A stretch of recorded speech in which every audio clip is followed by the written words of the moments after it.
Hey Matt. Hey Phil. I was ready for you to not say my name. The gag had been worn out by that point. Yeah. I just thought I'd be nice. I'm a nice guy. We'd already rehearsed twice because we've prepared for this for so long. It's 2:50 to 3. Fuck. It was 10 to 2, literally 5 minutes ago. Yeah, that's weird, isn't it? How that happens. It's a sign of the apocalypse. Yeah?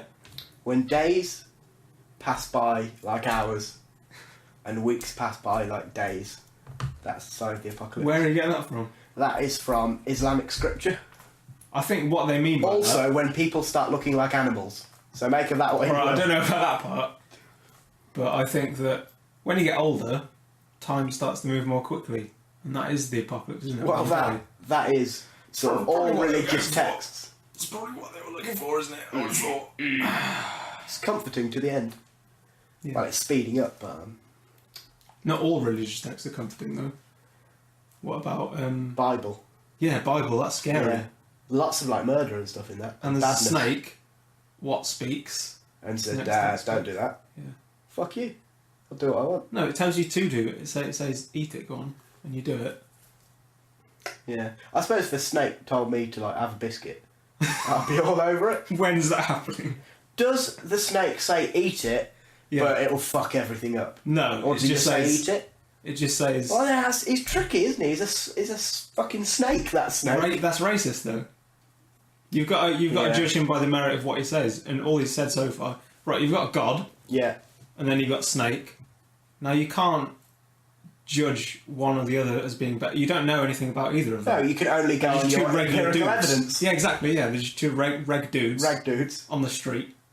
Well, not on the street, Garden of Eden, so I imagine it's a lawn of some sort. Yeah. Fresh Sort of and like wet, a probably. bowling green almost. Almost like a bowling green. And Like God's the green in town. just like the green in town. And God says, listen, eat from the tree of life all you want, go for it. Don't eat from the tree of knowledge. And then Snake comes up and says, Why not? Why not eat from the tree of knowledge? And Eve's like, Hang on a second. Why am I just listening to this one bloke I don't really know that well? That's what she's thinking. exactly, she's thinking like, who's this clown with a beard? What about Green here? What Yeah. about Green? And Snake's like, Sydney don't the call me Snake. Green. Yeah, my name's Sydney. Don't just... We don't know each other that well. Don't Yeah. start nicknaming. Anyway, welcome to the new show, Yeah. Matt. Sorry about that. It's yeah. So that's just an issue that's close to the heart of both of us. It's weird. It's weird to be back almost. Yeah, it is. In the fact that it just seems like a year ago. Yeah, but it also... Nothing really in my life has changed to the point where No, I'm yeah. sitting in the exact same pose that I was a year ago. So right. Doing the same disgusting shit that I was Yeah. doing a year ago. We're 3 minutes in and we've just settled right into... It's the talking same as about it the Garden always of was. Eden. Yeah, but this is a different show though. To those, I mean, I would have thought... I don't know, what do you think? I'm thinking that a lot of people listening have never heard us before. Well, I'm hoping that they've never heard us before because that means Excludes my parents. and me and close you. friends, yeah. Yeah. Not even close friends. They Yeah, pretend. just the two of us. They'll say, Yeah, "Oh yeah, I listened to it. It was really funny? interesting, yeah. Funny? Did you do some jokes? Yeah, I did. Thanks for picking we up have on to that. we have to suggest adjectives to them, and they just agree. Brilliant. Yes. Awful. No. No. Anyway, this show's called TLDR : which is punctuation, Not your bodily colon. not the bodily colon, the punctuation. TLDR : the Internet Digest. Ooh. And that's because what we're going to do, this is the plan anyway, is we're going to talk about some of the things that have caught our eye on the internet over the past week. I'm gonna come out and say most of my internet usage is pornography. Yeah, Mine are gonna be I bad. found that. 98% of what I do is all porn. Yeah. So the other 2% is just new porn links. I've found as well that most of what I do is socially unacceptable porn. Yeah. Incest, bestiality.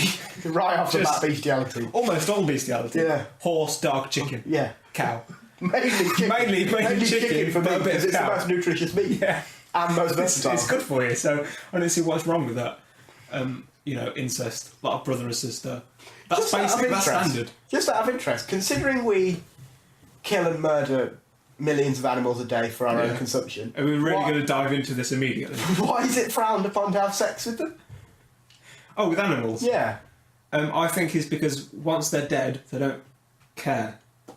But while they're alive, they have the capacity to feel like, can you not Really, can you not? Can you just not? It's Monday. Can you actually not? It's Monday and it's before 2 p.m. I don't want to even think about anything right now. Yeah, I'm Still nursing chicken. Saturday's hangover. I've not even clocked in.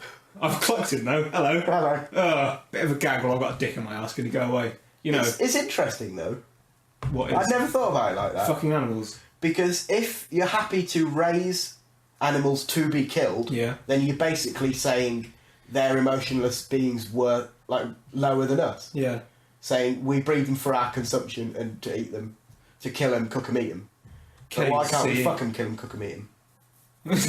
I mean, adding a whole extra dimension to their life, so I would have thought they'd be thankful for that. You know. But I think though, how you can never know. This is an interesting one. You can never ever know how much of what we imagine the animal experience to be. How much of that is just projection? Yeah. How much of that is just us projecting our experience onto them? Yeah. It's very reasonable to assume that they actually don't have these conscious thoughts. Yeah, we have all these conceptions of meaning and significance and morality.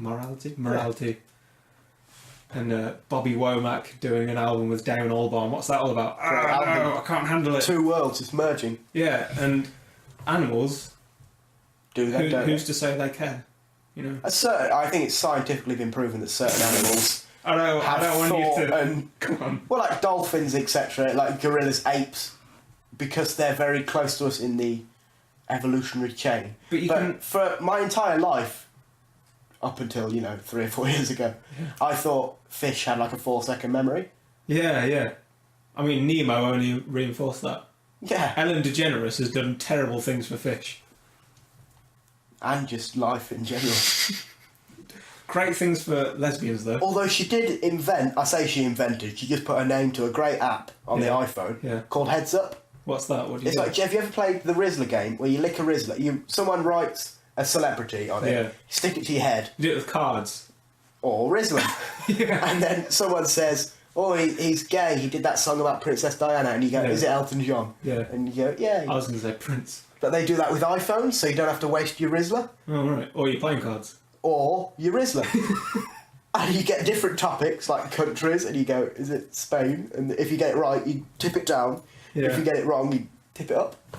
And you get a minute. It's really good, actually. Have you got it? I haven't got it because you have to pay 69p for it. Oh, right. And I would rather shit in my own face than pay 69p for something on my iPhone. There's only one. I think I've bought a couple of apps because I've only had an iPhone for a few months and it was given to me. It's an iPhone 3G. Hello. The old ones. But I only remember paying for one app, and that's the Omegle app. Oh. Because I thought, I've got a troll on the go while I'm waiting for a bus or whatever. What am I going to do? I've got to be able to make fun of people and I can't chat to strangers. I can't do anything with my life or make active progress in becoming a better person. Yeah. I need to do some trolling. Yeah, exactly. Yeah. It makes me feel better about myself. I bought WhatsApp.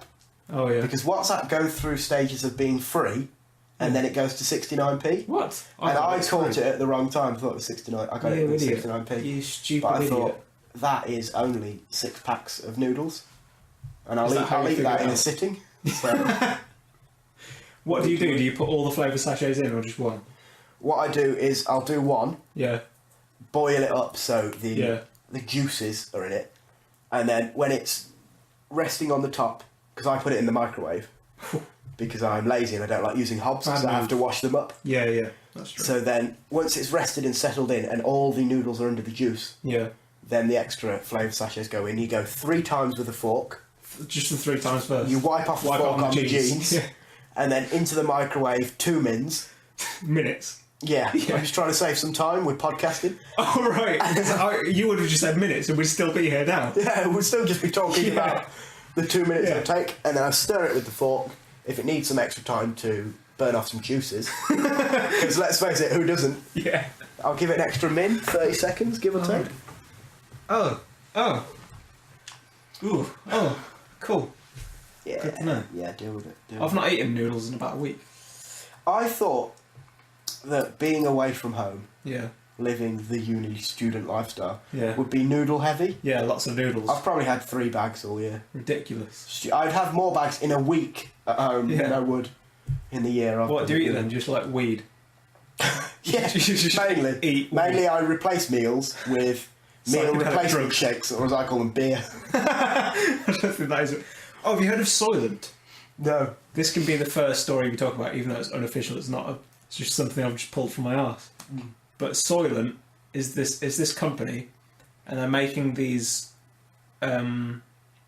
beverages, which is it's like a milkshake, and it's got all the nutrients you need, all the vitamins and nutrients for a whole day. For a whole day, yeah. Brilliant. So you don't have any meals. You can live without meals. But can you have meals on top? If you want to be fat, then yeah. But if you just want to be, average Joe. So you don't need to have meals. But the whole point of eating and consuming is to enjoy the meal. That's the best part. Yeah, of but meal. not if you're playing World of Warcraft all day and you've got. Oh, that's true. If you're just sitting in Korea, very, very, very busy people. And you want to do 38 hours in a row. Yeah, well, you don't want to. You need to. Your clan depends on you. Your guild depends. You need to keep up with all the different things you can do in World of Warcraft. Dick Eater 420, Ron Master Poop Eater. That started out well. Oh, my name's Ron. What should I? Ron Master, because I'm going to be bloody good. I'm the master at World of Warcraft. Oh, someone's taken Ron Master. Ron Master Poop. Ron Master 1. Oh, that's gone as well. I'll just go Poop Eater straight away. I won't go for 2 or my birth year. Poop Eater. It's easier. It saves time. Yeah. 1968. He's had a bad life as Ron. Yeah. Yeah, but they're also Soylent. They're also growing an algae, which contains all the nutrients you need. So they're going to just grow this algae. So we're just going to become like whales, basically, and just sort of a lot like whales. Feed on shitty algae and krill. I don't have anything against Wales. It's a great country, great nation, beautiful, beautiful beaches. Hello. Little gag there for you. I don't know about that. I feel I would have a lot more time on my hands if I didn't eat. Yeah, but I would miss food a lot. Like that's the whole point of food. I don't eat nutritionally. I don't sit around. I mean, we've got a bag of snacks over there. A literal bag. An actual bag. Part of the preparation for this podcast was to buy snacks. I think I might have said at some point, are we overbuying here? And I immediately cut you down and said, no. Yeah, but 90% of that uneaten. Uneaten as of yet. Yeah. But a lot of it unopened. The pink wafers. It's only 1 minute past 3, so yeah, the night's young. But the whole point of food, I think, is to consume it and to enjoy it and to sort of embrace it. If all food had no flavour, it would be a different story. I mean, I imagine you get chocolate flavour, strawberry flavour, Soylent. I can't imagine that it's just... Yeah, but have you ever had like a protein shake or a meal replacement shake? In all seriousness, I'm very unhealthy. Fucking awful. I imagine so. When I was in Poland, I taught in Poland for a little while, listener. Breaking down the fourth wall, just talking directly to the listener. I hate the listener, so I won't be doing that personally. I love them, so we'll do a good cop, bad cop thing. We'll lure them in, they love it. Yeah. I mentored a guy who was about my height, so 6'5". Yeah. And he was built like a brick shithouse. Yeah. He was huge, bald, huge. Imagine your stereotypical Pole. Yeah. Whoa, come on. Huge, built, bald, great. I loved him, he was great. And he had one meal a day, and all his other meals would be protein shakes. But most people have protein shakes with like milk, or they're chopping some fruit. Yeah. He had 2 scoops of protein powder, which is, I think, double. I don't know how they work. In some water. He's like, do you want to try it? Yeah, I'm not going to do that, so I'm doing it anyway. He said, do you want to try it? I was like, yeah, go on then, I'll give it a whirl. It just tasted like arsehole. Yeah. It was like grainy arsehole as well, because there was no grainy arsehole. I've got that second album. There was no flavour to it. So you just put it down and it just had no taste. Yeah. I don't think I would be a big fan of protein shakes, to be honest with you. I also had a protein bar the other day. Oh, yeah? Someone left it on the table like, it's free, I don't need it. So I was like, hello, free food. What was it like? Well, on the packet, it looked delicious, and it was chocolate and cookie crumble flavour. Yeah. So I thought, this is going to be delightful and healthy. Sort of. I don't do any exercise, so the whole protein thing doesn't really work. It just becomes fat. Yeah. But I bit into it, and it tasted like soil. It tasted like you tried to make a brownie, but instead of flour, you'd used soil. Yeah. And it was awful. It was dreadful. Like, I'm not joking, dreadful. Yeah. I consider myself like a goat. I'll sort of give anything a whirl. I'll eat anything. You've eaten a lot of weird foods, haven't you? Yeah. And it was just dire. Yeah. And I don't know if it's Maxi Muscle or something, so it was a reasonably mass-produced brand. I imagine it was reasonably cheap. Yeah. But it was just shit. And I was very disappointed. Yeah, and it completely ruined my whole evening. Did it? Yeah, I just went straight to bed. Yeah. I turned off. Wrote in the diary. Yeah, poor. Right. I did have a diary. Really? It was like a flat diary. We stole it from the common room. Yeah. And would like write our day stuff in it. And I hope somebody's got that. Because if they've left it, it's very, very incriminating. Oh, really? It's full of like, and then we all got really high and danced around. We fucked a chicken. So I hope somebody has that. I've never delved into the world of like protein bars, protein shake, whey powder, all that shit. Creatine, no. Because it's all dietary supplements for people who exercise and work out. I don't do any of that. Well, the thing is, I think unless you're going to the gym actively, supplementation is unnecessary of that kind. Yeah. I think you can take. I don't want to be a sort of Rogan on it mark, but you can take that kind of nootropic-y, good for you.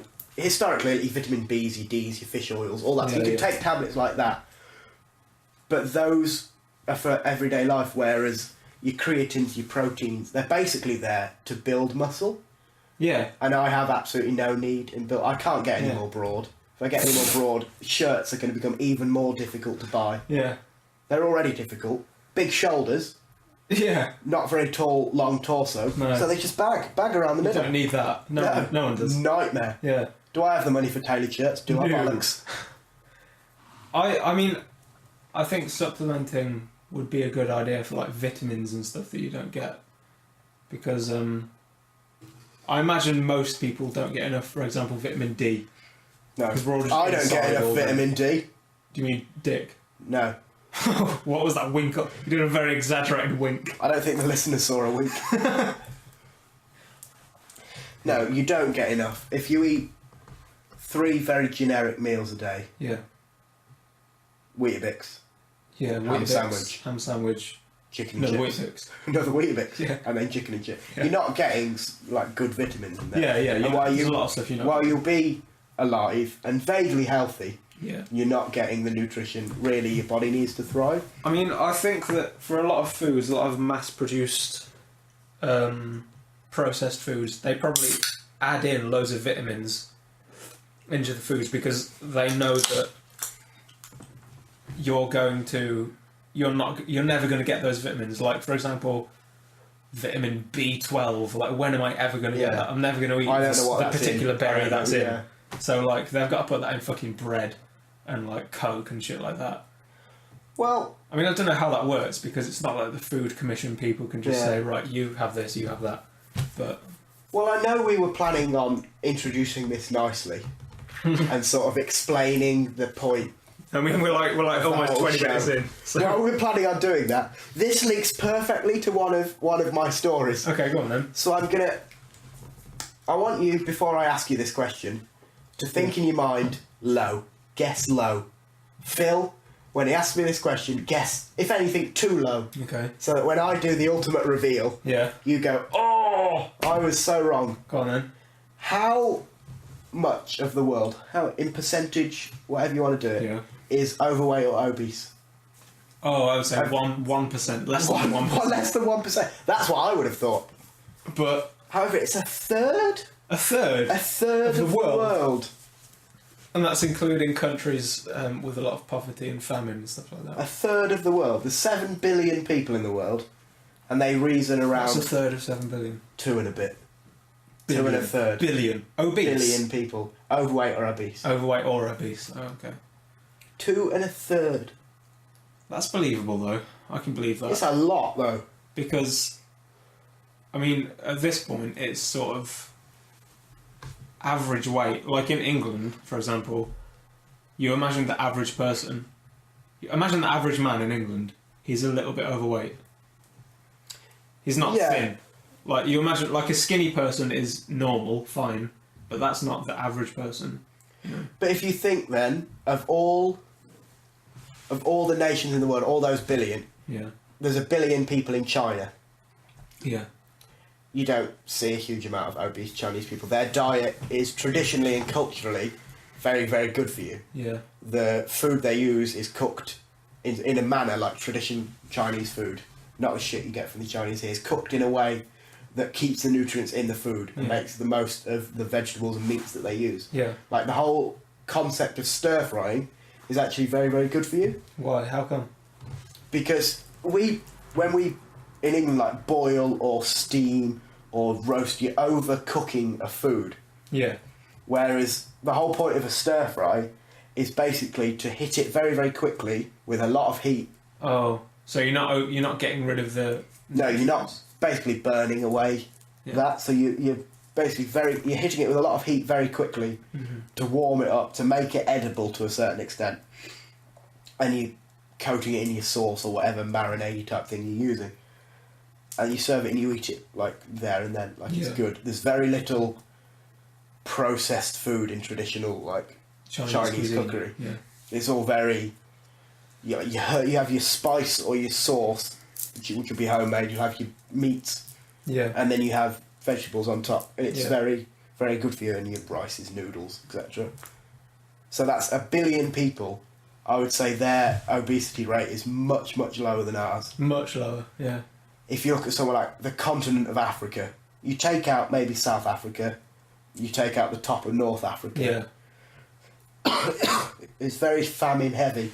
Yeah, a lot of slimmers. Well, there's poverty. It's probably one of the most poverty-stricken places. Yeah, continents. Yeah. Asia, less so. Rurally, yeah. If you look at India, that's where the gulf between rich and poor at the moment is the biggest in the world. Yeah, yeah. Like there's insanely poor people and insanely rich people. Insanely rich people. Have you ever seen the most expensive building in the world? No, is that in India? Yeah, it's like a huge tower block that's owned by like a billionaire.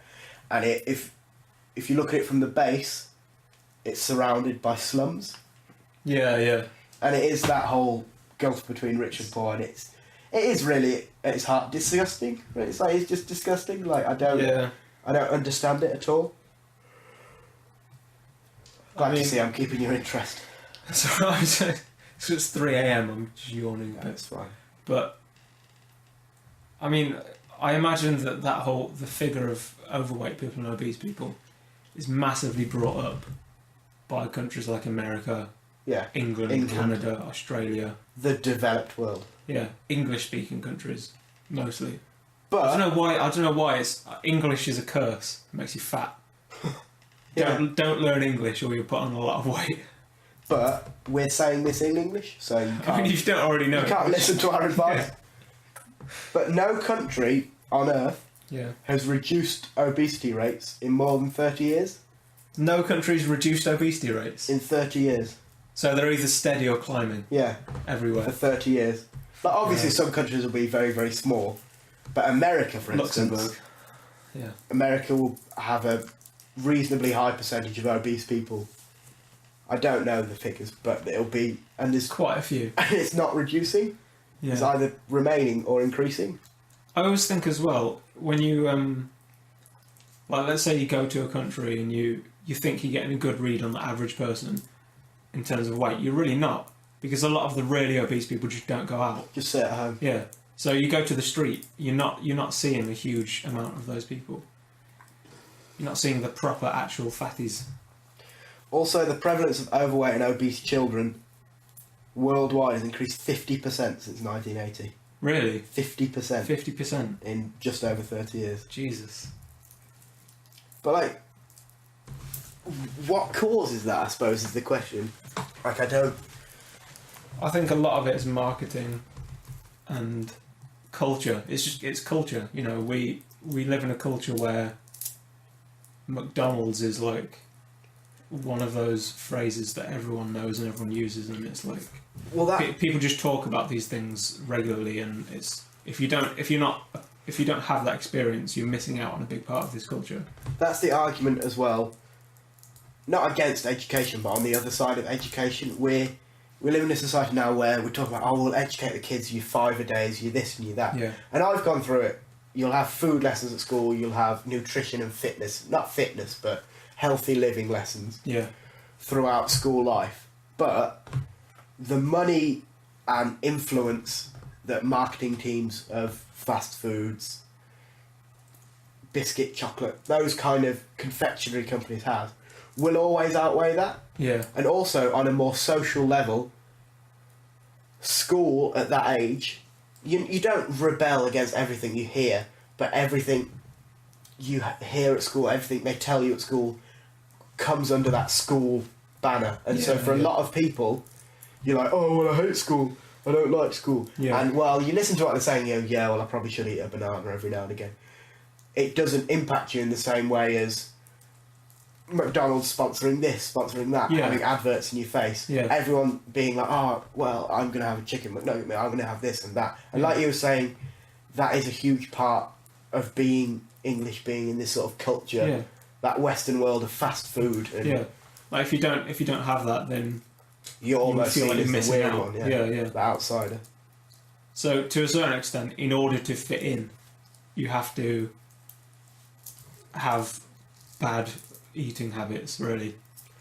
I also think we live in a world where this is almost a class issue. Yeah. Whereas your upper classes, your people with money, well, of course you're going to get the people that still actively choose to eat badly. Yeah. They're in a position where they can afford to eat well. Yeah. And often have the time to do so. Whereas if you're living below the poverty line, you have to make every dollar, pound, pence, cent count. Yeah. And are you going to choose a chicken mayo for £1? Yeah, or quinoa. Or are you going to try and cook? And the difference is, you get a lot of people who argue, well, you can eat well for the same amount as eating badly. And yes, you can. I can go to McDonald's and spend a £5 on a meal, drink, chips, burger, whatever. I could go to Asda, Tesco, Walmart, whatever, buy a punnet of grapes and this, but then you have to go home, you have to prepare it, you have to put time in. And when you're living in a period of poverty, and you have to work, and especially with like families to feed, and stuff like that. If you have to work all day, you've got to pick up kids, you've got to look after kids, to then take an hour, however long out of your day to prepare meals, is a huge time burden. It really is. And people, I don't think, talk about that enough. Yeah. Well, the money, you can always buy well, and yes, quinoa and good healthy cuts of meat, etc., are expensive and will always be more expensive. You can eat well, you can get eggs and tuna and rice and this and that for reasonably cheap.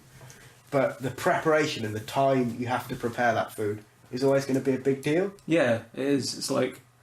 It's a huge deal breaker. It's the same with exercise as well. Yeah. Exercise is basically a hobby. Yeah, these are all things that are easier said than done, but if you don't have the time, it's very difficult to... I mean, eating right and exercise, they're actually big time commitments that you'll have to sacrifice things in order to be able to even do them to begin with, Because most people, especially most people well into their 20s or 30s or 40s, whatever, have their days filled. So there are things that if you're going to add extra things to do in the day, you're going to have to get rid of some things. So you're going to have to make sacrifices. And a lot of people aren't in a position where they're ready to make sacrifices because they're stressed out in their job, or, they have to try to keep their family together, whatever it is. I think it's a lot easier to be healthy if you're a single working man, woman, etc. Because the time you have is your time. Mm-hmm. It's 100% your time. When you have to get up at 7 a.m, wash, get your family ready, dress, make lunches, whatever for your kids, get them to school, then do an 8-hour day, 9 to 5, pick up the kids, go home, then you've got to eat, you've got to get them, do homework. Your whole day really is full. Yeah, exactly. To then sacrifice an hour out to cook well, an hour in the morning to cook yourself a good lunch, to cook your family a good meal, to then say, well, I'm going to need an hour at the gym, well, then I'm going to need half an hour to get there, half an hour to get back. You've got to find yourself 4 hours in a day. Yeah. And some people don't have that. I know we sit here amongst literal shit food at 3:20 in the morning going, oh, but it's hard for some people. But the reality is it's difficult. And so if you just say, well, eat better. Yeah, it's a very complex issue. A lot of fat people understand they're eating bad food. Yeah. They understand that, but they don't have the money or the time to eat well. Yeah, and it's not and just live well. It's not just money and time. It's also, I mean, psychology plays a huge part in it. There are people who are addicted to eating food, whatever that means. You know, people feel dependent on that to feel okay. Like there are people who, if they didn't eat cakes every day, they would be a wreck because they have this psychological block built in, and that's probably a very common thing. Like, you know, there are people who, if they didn't have these fatty foods, these sugary foods, these foods filled with addictive substances like caffeine, like Coca-Cola, like it's full of caffeine, you're addicted to it. You know, well, it's that's easier said than done. Given that another problem with your fast foods, they're full of substances that have a very quick, like, release of endorphins and happiness, and you become addicted to that feeling. However, you never get enough of that feeling. Yeah, like, you always need it. You can get full, but you desire more. Yeah. So whether it's your caffeines, your refined sugars, your corn syrups, your whatever they are, they're all manufactured produce that makes you dependent to a product whether you understand it or not. In the same way that people can't function without coffee in the morning, or people can't function without cigarettes, or a drink in the evening. It is a dependence. And I'm not a mathematician, but you're a million times more likely to become dependent on ice cream, burgers, than you are on broccoli. Yeah. No one's eating broccoli going, I can't fucking get enough of broccoli. I like broccoli, it's delicious, but I'm not picking it out saying I need it. Yeah, I'm not at 3 p.m. in the afternoon on a Saturday going, I'm a bit peckish. What I'll do is I'll go and pick up a broccoli, I'll boil it for an hour, steam it, and then I'll pop it in the gob. I'll pop it to Mackey's. I'll go down to Greg's. Exactly. Like when it comes to fresh vegetables and stuff like that, one of the consumer expectations is that it's been untampered with, where that expectation doesn't exist with any other food other than fresh foods. Yeah. So you have these fresh foods that haven't been tampered with, and what that means is they don't have any addictive substances in them. Like, I'm just going to get... Hang on a second. Got a chocolate bar here. A double decker, which, might I point out, is delicious. Yeah, really nice. But it's probably because it's got glucose syrup, sugar, glucose fructose syrup, vegetable oil, fat-reduced cocoa, dried egg whites, flavourings, salt, milk, chocolate, dried whole milk, cocoa mass, cocoa butter, dried whey, vegetable fat, emulsifier, flavourings, crispy cereal, 5.5%. Anti-caking agent. Anti-caking agent, which is calcium carbonate. All sorts of different emulsifiers and flavourings, and loads of E numbers, E471, E442. Like, these are things that you don't find in fresh fruits. Well, they're man-made products. Yeah, or at the very least, they're synthesized. You're just going to eat that. Yeah. At the very least, they're synthesized versions of products that are found naturally, or they're extracted. Because whatever it is, I mean, if this grew on a tree, it wouldn't have half of this shit in it. Get a fucking ton of those trees. I mean, yeah. Yeah, that's the thing, because those are invented to increase the length at which they can be sold. Yeah. The cheaper they are to make, the more profits they make. It's a money-driven industry. Yeah. And a lot of people forget that, because it's food and you consume it and you need to consume it to survive. But people are going to make money off it, and people have been making money off it for centuries. Yeah. And will continue to do so. But the advances of society and science and all this kind of stuff, with your patenting of produce, all your Monsanto argument, all that stuff, the advancements that we have mean that the rich can put that on poor people who have no other choice. Yeah.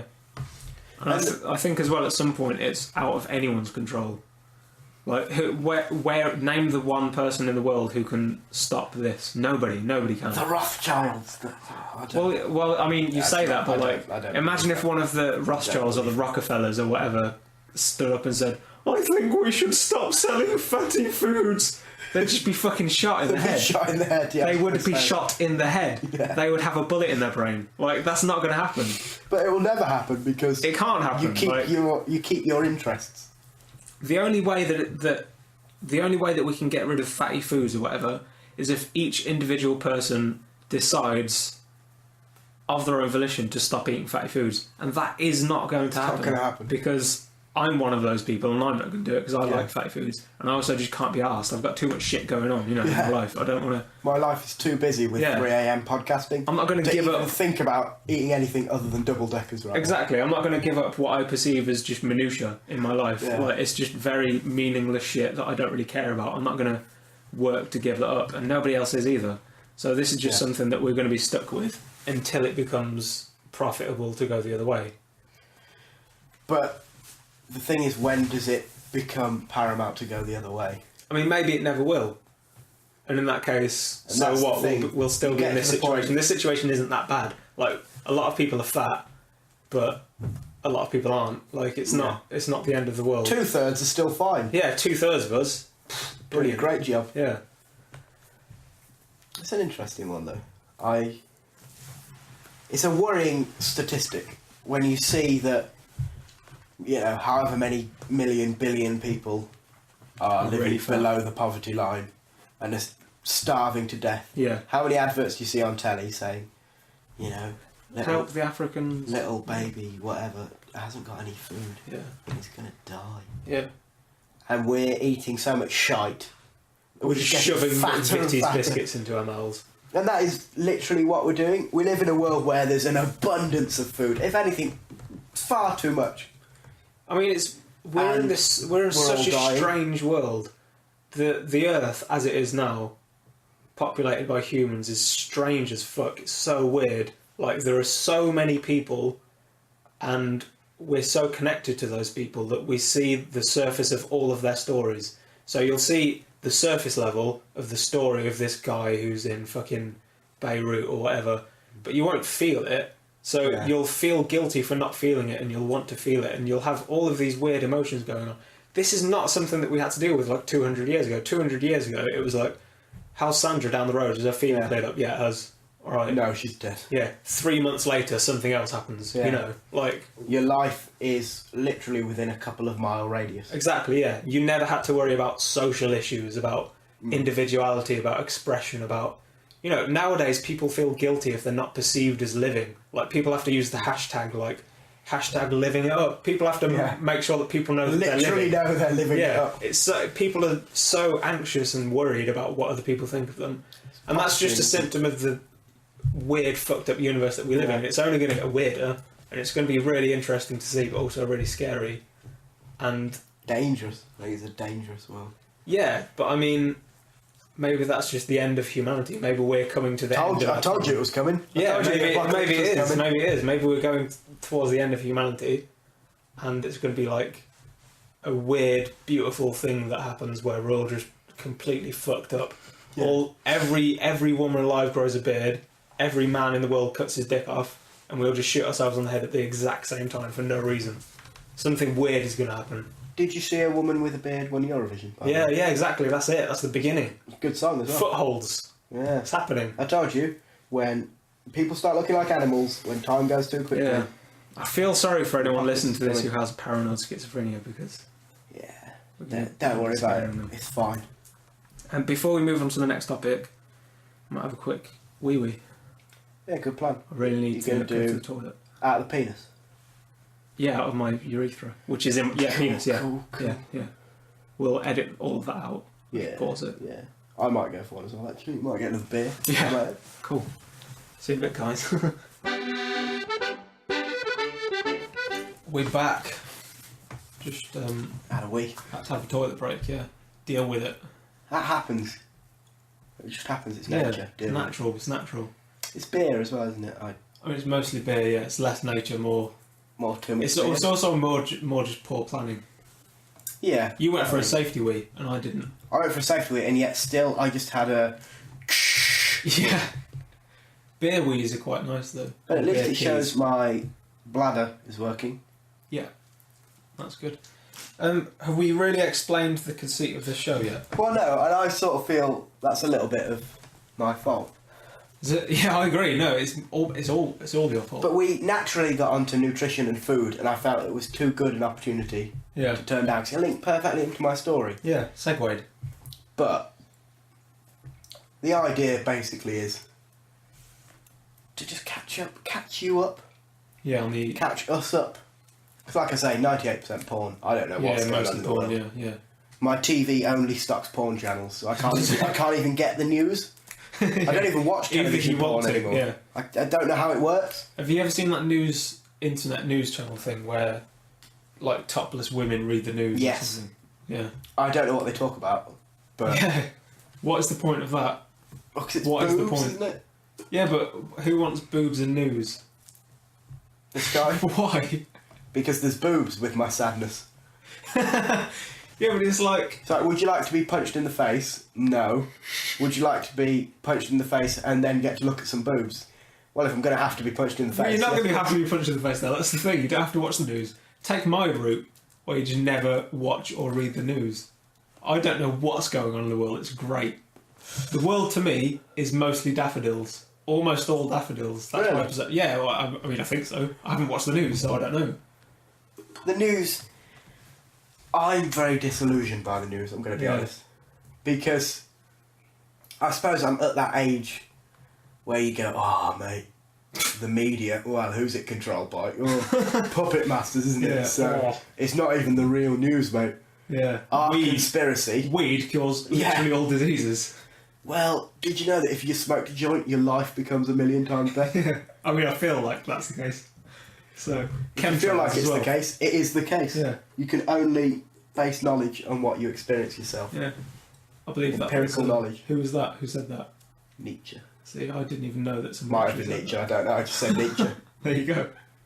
It was in one of the exams I sat, but now I've sat it, who gives a shit? Yeah, who cares? Get rid of that knowledge. Because that's the education system. Yeah. What are we talking about? But less about education. More to come later. This chicken satay stick that I've eaten has just done something to my brain. I can't hold the conversation anymore. We were just talking about E-numbers and weird chemicals and shit. I'm sure this had, something that... There's something delicious about meat and smoke. Yeah. I understand why smoked meat is so delicious. Because if you eat a bit of meat... And then smoke a cigarette. And smoke a cigarette at the same time. Is it actually nice? I don't smoke because I care about my body, so I'm healthy. Healthy guy. I didn't used to. But then 5 years ago happened and now I do. So I realised the other day will happen. It's going up to 5 years since I first had like a cigarette. Fag. And probably 4, nearly 5 since I've started smoking properly. Wow. That's quite scary. That's like maybe a quarter of my life. Maybe it isn't. But maybe, yes, it is a quarter of my life. Yeah. That's a long... It doesn't seem like that. That's a long time. It's a long time, yeah. And I've gone through stages of not doing it. But yeah. I mean... I've never smoked a cigarette ever. Well... It's because... I'll tell you why. It's because every time I say that, someone who smokes, they go, don't. I'm like, okay. The thing is, I enjoy smoking. Yeah. I think once I get to the point where I don't, ideally, in a nice world, I'll stop. Yeah. But I know at this point I won't. I think there needs to be a point in my life where something is more important than smoking. Yeah. That's why I say now, if I have a child, I'll stop smoking. Yeah. But realistically, that could be 15 years down the line. Yeah. And then I've got 2 decades of smoking under my belt.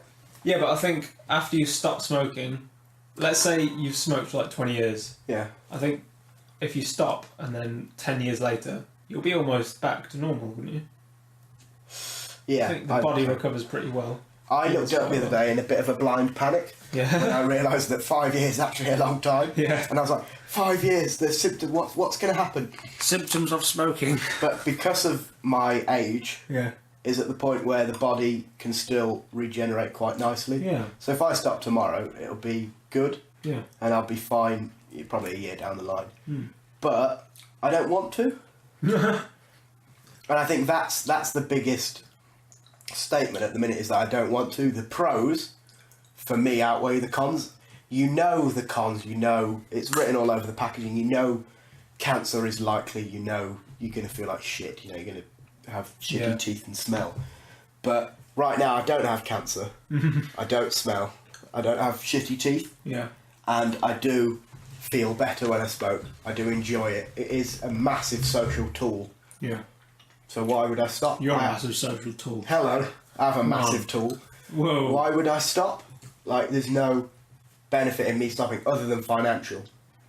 The money I save is the biggest reason I would ever stop smoking at the minute. Yeah. And I feel like if I can afford it, I'll do it. I was saying this the other day to a friend of mine I study with. I find it difficult to buy a piece of clothing if it's over 15, 20 quid. I do as well. I find it physically difficult to hand over. Yeah, I really money. do as well. However, I will not bat an eyelid at buying 50 grams of tobacco for 15, 16, 17 quid. And I'll smoke that a week. And that's bad. The two of us both grew up quite working class. And now you're at university. I imagine you're with quite a few middle class people who don't understand that whole thing. And quite a few upper class people. £8 on jeans, that's a lot of money, you know. Like, a lot of people don't understand that. A lot of people understand it in a sense. People understand the concept of it. Yeah. But they can't actually understand that it's sort of... There are all these emotions that come up that you've been taught to feel that spending that much money, because that much money is like half a week's worth of... not half a week's worth of food at all, but, you know, that's an exaggeration, but, like, it's a lot of money. It was our summer ball the other day. I didn't go because the tickets were £50 and my bollock's paying £50. But a girl I live with was like, oh, I haven't decided on my dress yet, so I've bought 3. Why not? I was like, okay. She's like, oh, I'll probably send at least one of them back. She won't. No. But they were all 30, 40, 50 quid. Jesus. So even at 30 quid, that's 90 quid you've thrown away on dresses. Yeah. And in theory, I like looking good. But I'm not going to spend 90 quid on looking good. No, yeah. And it is a different world. But then she said to me, well, you'll spend 15 quid on tobacco a week. And yeah, over a month that is 60 quid. And if you add that up, the numbers do shock you. Yeah. Like, I don't bat an eyelid to that. But I wouldn't buy a DVD. I wouldn't buy anything that's an excessive amount of money. I want to just take that audio. You know those anti-piracy adverts? You wouldn't steal a handbag. You wouldn't steal a car. I wouldn't buy a DVD. I wouldn't buy a DVD. It's true, I wouldn't buy a DVD. The last DVD I bought was years ago. I don't even know what it was. I've bought DVDs as gifts. Yeah, yes. The last DVD I bought would have been a gift. I don't know what it was, but it would have been years ago. I think I bought my grandmother the Miranda box set. Miranda, yeah. Both 2 seasons, got that for a tenner at HMV. I thought, that's good. I'm not a big fan of Miranda. Miranda, not very funny. It's not very funny. But you know who does like it? Middle-aged / elderly women. Yeah. Because that's the entire market. Do you know what? I know it's selling my own country downriver, but those people who haven't seen American TV. The cream of the crop of American TV is so good. As compared to, like, British TV. Like, you watch Game of Thrones, never seen and then it. you watch... Well, you've never seen Game of Thrones, but you watch, like, the English versions. Because there are English... quote-unquote versions of Game of Thrones that are just knockoffs. Like the Tudors or... Yeah, stuff like that. And like there are other ones as well that are even less well known, and they're just... You just watch them and you like... People who watch this regularly don't know what they're missing. It's like a fish who doesn't know that there's any such thing as being out of water. It's like there's a whole other dimension you're missing out on. I think we've got to a point where there are very few genres, if any, that we do better than American television. Yeah. 20, 30... maybe 40 years ago, our comedy... Yeah, our comedy used to be a lot better, but now, nope. No. Not at all, not even close. No. Especially stand-up comics and stuff like that. You watch the best stand-up comic from England, he's about as good as the worst stand-up comic from America. And the dream, as such, for stand-up comics now in England is to break America. Yeah. And you can name on one hand how many of our big stand-up comedians Americans know. They'll know Gervais, yeah. And they'll know probably Izzard. Yeah, those are the 2 big ones, yeah. And then you've got people like John Oliver, who really has made himself in America, not in England. They're not stand-up, they weren't made here. He was part of Footlights and stuff, but he was never big here. He made himself there. And you have people who'll be recognised there, but their humour is very based in English the English way of life. Or like someone like Lee Evans here. Yeah. I enjoy his comedy. I think he's funny, but I don't think he's he wouldn't translate groundbreaking. No. And they'll know about him because he's got a very obvious shtick. He's all that running around sweaty, very energetic. That sort of Jim Carrey, very bodily, sweaty. But his actual jokes are very much based in English way of life. Yeah. And other than Gervais and Izzard, I don't think I can name you one. Name you a stand-up who's big in America or is even recognised in America. I can't think of any. I'm sure there's a third and a fourth, but I can't think of them. I always think as well that really big celebrities in Britain just don't know what it's like to be a really big celebrity in America. Like, you imagine someone like David Walliams, let's say, who's a really big celebrity in England. People in America haven't heard of him. Like, nobody knows who he is outside of England. He's a really big celebrity in England. He's living what you would consider a celebrity life. Now compare his life to the life of someone like Justin Bieber, who's living on a fucking another planet. Like, his entire life from waking to sleeping is psychedelic. Like, he doesn't have to do any drugs to experience a weird fucking life. He must be experiencing a weird life. David Walliams, though, I'm sure he reads The Independent while having a shit, and I'm sure he has... People don't follow him everywhere. No, I'm sure he has downtime. Like, someone like Bieber, who has this entourage of people, even when he's having a shit, he's probably thinking about, what will people think of me while I'm having this shit? Shall I tweet about this shit? And there'll be people who will try and get a picture of him having a shit. Yeah, yeah. There are very few celebrities in England that live that life. Yeah. And that live the life where they're so massively well known in America. Yeah. But have made themselves here. I think really now you have Beckham. Yeah. Yeah. That's because he's a marketing... Well, he has a very good marketing team. He's a market. He is almost, to America, football. Yeah, yeah, definitely. He is football as a whole. He went over there at a perfect time. He's got the biggest empire around him, and you can argue left and right about his footballing abilities. I won't argue it with you because you don't give a shit. I don't watch football. But he is the most overrated player, possibly of all time. Really? I think he was very average. I think he was a good player, but that's it. He's no world beater. I wouldn't put him in the best England team of all time. Sexy. No. To me, no. Gorgeous, I think. I'm not gay, but I would plough his ass. He's a. I mean, that's obviously why it is. That's obviously why he's an attractive person. If you put... Again, you're not a football fan, so this is going to go to a listener at this point. Okay. If you put Gary Neville in his shoes, in his... It would fail. The whole thing fails. Because he came at the perfect time of sort of mid-90s when football broke out from being working class, down the pub kind of game to being pretty boys. He had a wag. He was the first person to really have a wag. Yeah. He had a famous already who don't know. wife and girlfriend. Yeah. He had a famous already. She was part of Spice Girls. She was a big star already in her own right. And probably to this day is the most famous wag. There's nobody on her level. Yeah, I mean, there's nobody who's made themselves. Right. Everybody who is a wag now is famous for being a wag. Probably now, Colleen, is it Colleen? I don't know. Rooney? I don't know any other wags. Married to Wayne Rooney, but her whole career has come about from being married to Wayne Rooney. Frank Lampard, he is marrying Christine Bleakby, who used to present the One Show, but she's not a big star. None of these people are big stars. No. Victoria Beckham, or whatever she was called before she was called Victoria Beckham. I don't know. I actually Victoria don't know. I've thought about this Spice. before. Yeah, Victoria Spice. She was a big star already. Yeah. And he was that. So I would say Beckham is as big in America as he is here, and maybe One Direction. Beckham is bigger in other countries than he is here, like in Japan, for example. Yeah, he's huge in Japan. Maybe not now. He was for a long time. But at least at some point. But I think other than that, One Direction, they're big around the world.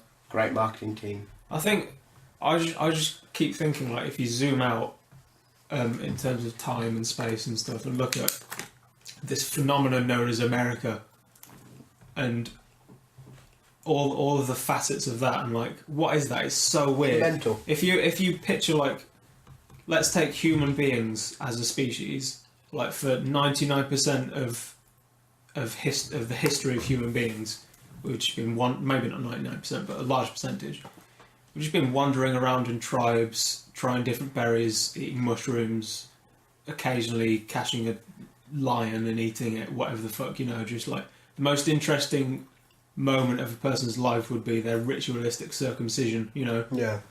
And now we have like, you listen to a podcast about fucking Lindsay Lohan and like has a theme song about Lindsay Lohan. Yeah, it's so like, what is this? It's so it's a weird. Very weird world. I always think about America as well. I think a lot of people forget it. Is there's no history? No, yeah. Absolutely zero history. They have like a couple of 100 years worth. 250 years maybe maximum. They're all immigrants. Throughout school, Henry VIII. Someone like that is a figure that you know from day one. Yeah. Henry VIII was around before America existed. Yeah, a long time before. Before anyone. It must be so weird to have like.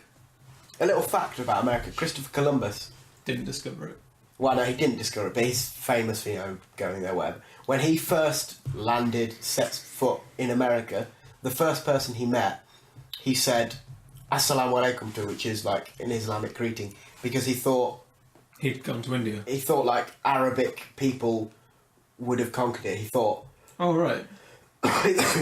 He thought those lands would be owned by Middle Easterns because, at that point in time, they had a lot of power. They were advanced in many ways. Like if you go back historically, invented maths, medicine, etc., all those things. And so he thought they would be there, and he thought these tribal people which he encountered, who turned out to be Native Americans and who were brown. He went, well, these are probably Muslims. They're Muslims I've read about in the Times or whatever we read them. He also like tortured people. He fucking broke babies' skulls open on rocks when their families didn't give him enough gold. Like there's a dark history behind Columbus. Do you have a beer? Yeah. While we're talking about breaking baby skulls, I feel like I need to have another drink. Do you want me to move on to... Well, I feel, again, what we've done here is we've nicely circumnavigated the actual point of the whole show. I mean, we're an hour and 5 minutes in. Do you want to move to the second story? Yeah. Second article. I found this on George Takei's Facebook page. George Takei, another really interesting cultural phenomenon. He is just meme central, George Takei. He's meme central. I mean, he's had this huge career. I imagine he probably thought his career was well over. Like, the majority of his career has been, well, I'm washed up now. Yeah, my days are done. And now in the past 2 or 3 years, which to an 80-year-old is about 4 minutes, he's just fucking blown up. But anyway, he posted a link to this story. This scientific breakthrough may have laid the groundwork for human teleportation. Hello. So, it's these Dutch scientists, led by Professor Ronald Hansen of Delft University. And Good uni, Delft. It's one of my favourite Dutch universities. I very nearly went and studied in Holland. Really? Mm. Whereabouts doing what? I would have done what I do now, like a sort of philosophy-based degree, but my whole thing was, I've travelled for ages, I don't want to settle down in this country. Very pretentious, sort of reaching for middle-class ideals, but I thought, what country speaks English? Amsterdam. Holland. What country can you smoke a lot of weed legally? Holland. What country... I imagine it was mostly the latter, rather than what country speaks English. Because you would have gone for Canada. What? Or What country are the fees much cheaper than they are in England? Oh, Holland. I very nearly did it, but I didn't, obviously. Well, if you did, you would have met Ronald Hansen of Delft University. I imagine you would have gone for Delft. Yeah. Yeah. Delft Uni, did you say? Let me just check. Delft Uni. Yeah, I would have gone for that one. Yeah. What would you have gone for? Delft. Let me just see. That's what this is. Oh, hello. So Ronald Hansen, not Robert Hansen. Sorry, Robert Hansen. We're not giving you a shout out. You can go fuck yourself. Great song. Name me another Hansen song. Nobody can. I won't. I can do, but I just won't. He conducted a demonstration in which information encoded into subatomic particles was teleported between 2 points with 100% accuracy for the very first time. So there are two particles, which are sort of pretty far away from one another, and hang on a minute. No, I guess there was one particle. Yeah. And they there just were points A and B. There were points A and B, 2 points, and one particle, and they transported it from point A to B. You can read it. We'll have a link to the article. We'll have a link to all of these things. I don't know. It doesn't say how using like quantum entanglement and quantum shit. I imagine lasers were involved. I would have thought. That's fucking insane. Really, to think about that, these stories often get bogged down in the quantum entanglement and scientific terms, which, unless you really know your science, you have no idea. I always think of it as counting the rays on the sun instead of actually looking at the sun. Like, you're missing the big picture by just focusing. You're not seeing the forest for the trees. But the idea that you can transport information from point A to B with 100% accuracy. Yeah. So it's an exact. It's not a copy, but it's the exact thing. Exact reappearing is mind-boggling. Do you want me to read some more of this? Yes. Please. Hansen says that if a particle can be teleported, there's no reason to believe that the same cannot be done for a human being. He explained. Do you want me to do a Dutch accent? I will. If you believe we are nothing more than a collection of atoms strung together in a particular way, then in principle it should be possible to teleport ourselves from one place to another. In practice, it's extremely unlikely, but to say it can never work is very dangerous. I would not rule it out because there's no fundamental law of physics preventing it. That was Hansen. So he's saying, what catches my eye is the phrase extremely unlikely. So he's saying, while in principle, this makes it possible to teleport a human being from point A to point B, even to point C, and bear with me, to point D through Z. He's saying, even though that's possible, he's saying it's extremely unlikely. But even so, it's possible, so let's dream about it. Like, I would have thought. Well, the idea, even to me, take humans out of the equation, the idea that you can even transport any information, any particles, any atoms, anything, from one point to another with 100% accuracy, is incredible. And that's going to be... That's utterly incredible. Exactly. I mean, the main application of this isn't going to be beam me up, Scotty. It's going to be... I'll read the rest of this quote. The main application of quantum teleportation is a quantum version of the internet, extending a global network that we can use to send quantum information. We have shown that it's possible to do this, and it works every time that you try. So, what are you laughing at? Slightly weirdly seedy accent. What? Try. I don't know what you're talking about. But he's talking about making a quantum version of the internet, which would basically be an instantaneous internet. So not only... I mean, if you imagine YouTube buffers, doesn't it?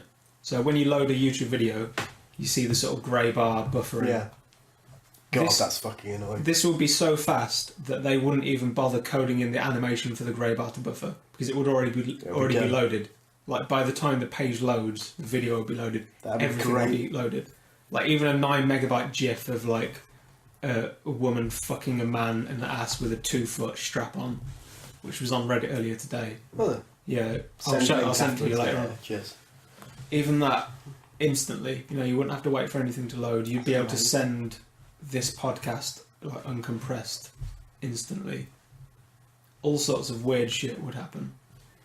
I think that is the future, rather than the idea of teleportation. I think teleporting information is probably... However, all of these things become bogged down by laws and structure and admin.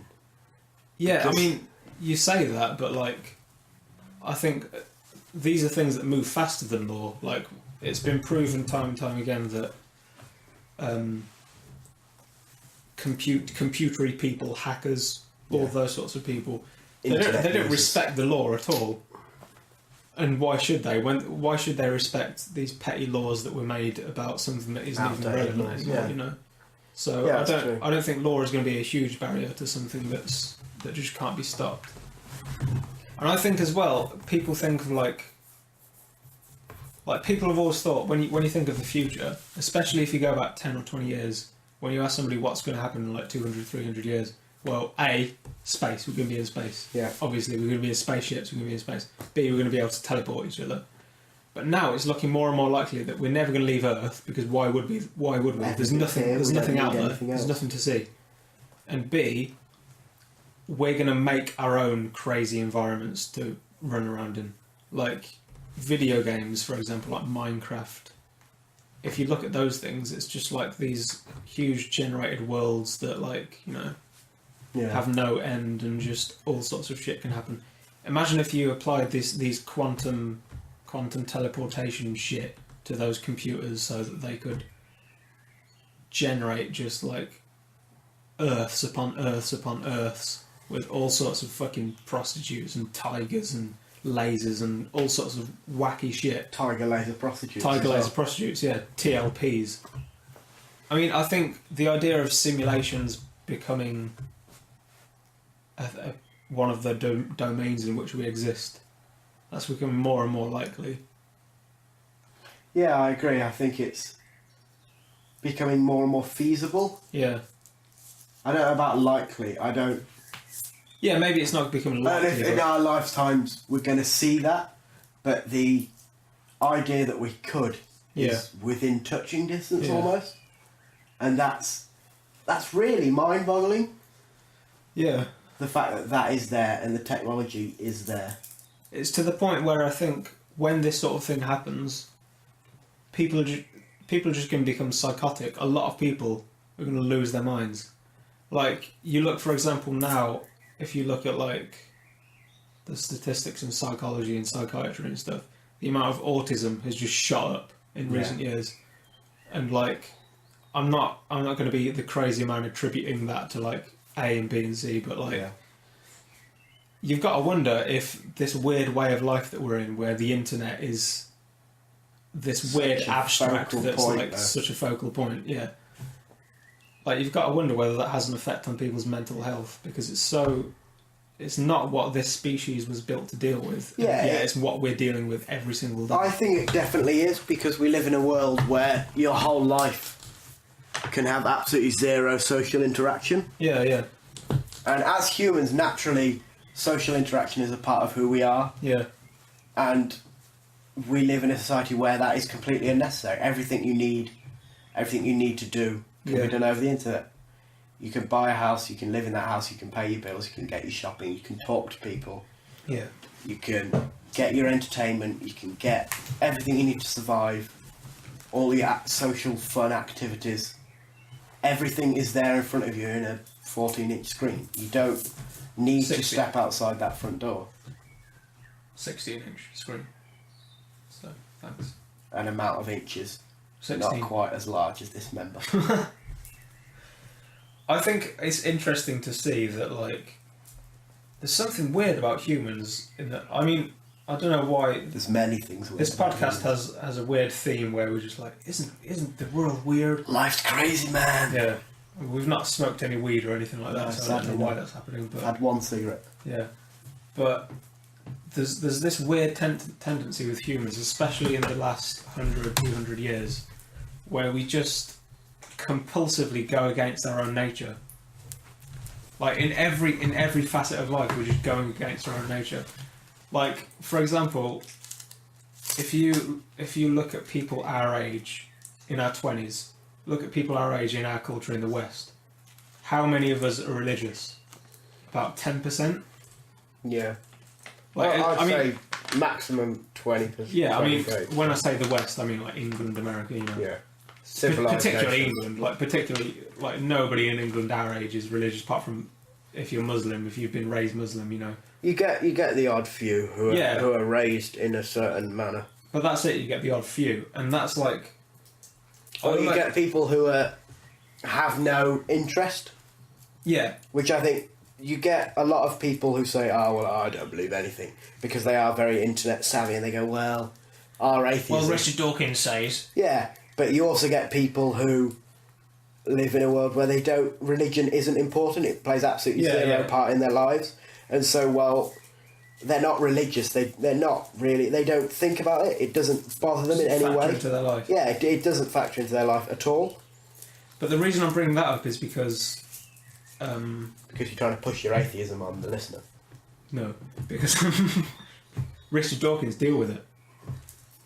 It's because I'm thinking that, like, this is an example of people going against human nature. It's human nature to interpret the world as being meaningful, and yet our generation is trying to convince ourselves that we're suspended on a sunbeam on a mote of dust. We're like this insignificant thing on the farthest arm of the galaxy, and yet, yeah. I mean, the only reason that the world is colourful is because we interpret it through our eyes, and our eyes are organs of colour. Well, our brains are organs of meaning. So the world is meaningful. The world is meaningful because we interpret it through organs of meaning, just as the world is colourful because we interpret it through organs of colour. And the world does have sound to it because we interpret it through organs of sound. So to say that the world isn't meaningful is like saying that the world isn't colourful. It doesn't have any sound to it. Yeah, it's very counterintuitive. Exactly. It's to say that there's this objective reality which actually doesn't exist whatsoever. There's no evidence for an objective reality. There's no reason to think that the tree falling in the forest would make a sound if there's no one there to hear it. You know, there's no empirical evidence for that. There's no reason to think that would happen. And so we're now in this world where, like less than 100 years ago, we've suddenly stumbled upon this theory of the relative universe, where the universe depends upon the person experiencing it. And it's this new idea to us, and we can't handle it, and we're rejecting it. And then you go to like Eastern religions, like Indian religions and stuff like that, who have had this relativistic universe for centuries, and they're all used to it. Relativism is an argument that's been around for a long time. Yeah. But is more actively believed or considered, I would say, than it ever has been before. And it's... But yeah, because of like Einstein and stuff like that, it's like fundamentally the universe is relative. So if you examine it for long enough, that's something that you're going to stumble upon. You're going to say, oh, okay, so the universe depends upon me looking at it to exist. And because in Western society that just hasn't been a part of our ideology, that's really difficult for us to accept. So that's one of the things we rebel against. And yet, imagine a world where Eastern society took hold instead of Western society. I mean, this is a Western-dominated world now, but imagine a world where people who believed that God was everywhere and everything was God, and, you know, the cycle of rebirth and death and all of that shit. Imagine a world where that was mainstream thought and that was a part of science and a part of scientific theory. Like, the world would be completely different. It would be very, very different. And what we would consider norms just wouldn't be. Yeah. And I think those things are... But I think that shows almost the lack of anything we have, anything we hold dear. Yeah. Not hold dear as such, but anything we take as paramount in fact. The slightest change in history changes that completely. And that's the big argument for empiricism, and that idea that you can only really 100% trust what you experience through your own senses. Yeah.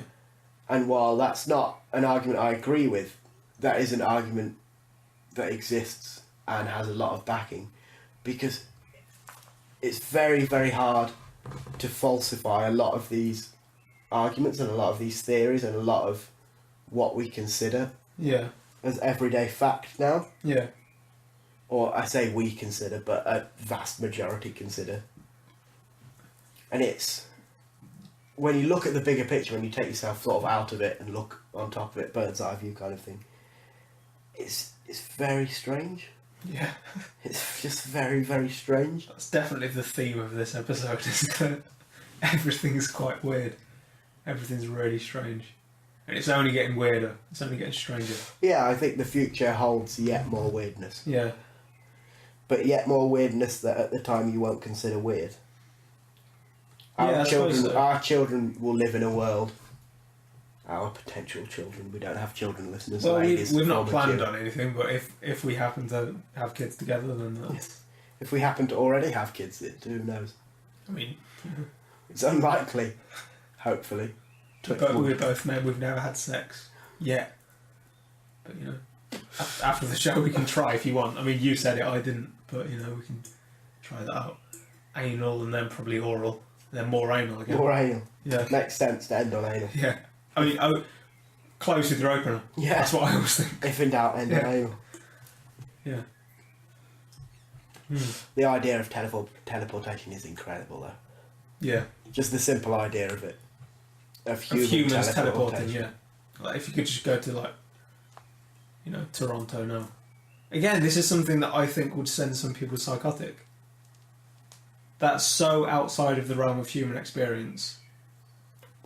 Your environment changes around you because, you could say that objectively what happens is that you move from point A to point B, but really what happens in your experience is that the environment swaps, which is fucked up and weird. Like the whole room that you're in now, which feels real and feels viscerally to be a part of you and a part of your experience, like it's intertwined into who you are right now is, the environment that you're in.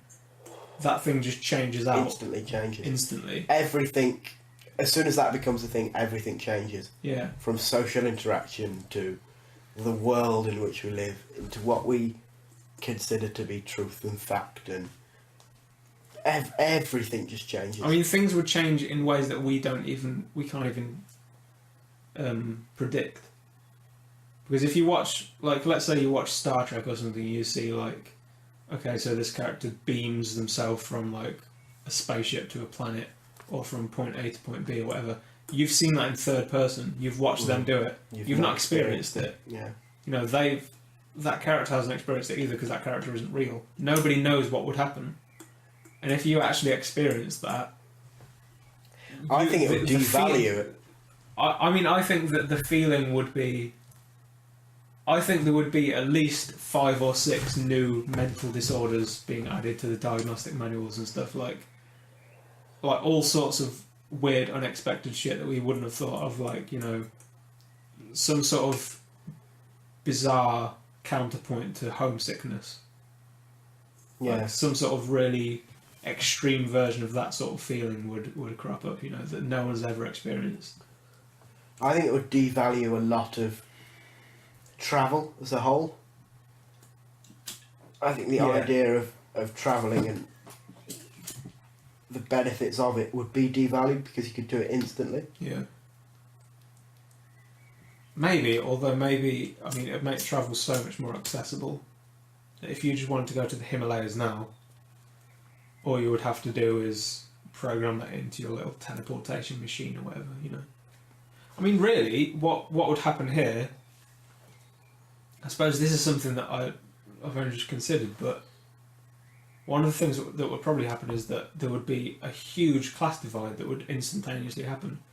Because you've got all these people who can afford teleportation machines who are having this experience beyond any psychedelic experience anyone's ever had, beyond any real experience anyone's ever had, beyond anything. A completely new experience, like a sixth sense, something completely new. And it's only available to the super rich at first. That creates a new class of human being who thinks differently, who feels differently, who interacts differently, Yeah, as that becomes more and more available, you've got this huge divide between. It wouldn't become universally available for a long time. No. Laws, governments, societies wouldn't allow it. Yeah. Money wouldn't allow it. Simple, imagine if you need an expensive piece of machinery that has like graphene and lasers and shit. Yeah. The simple fact is that most people can't get that. Like we probably wouldn't have it unless this podcast really takes off, which I imagine it will. So yeah, we probably would have it. I imagine it's already taken off. We'll let you know, listener. We'll let you know what it's like. We'll come and see you.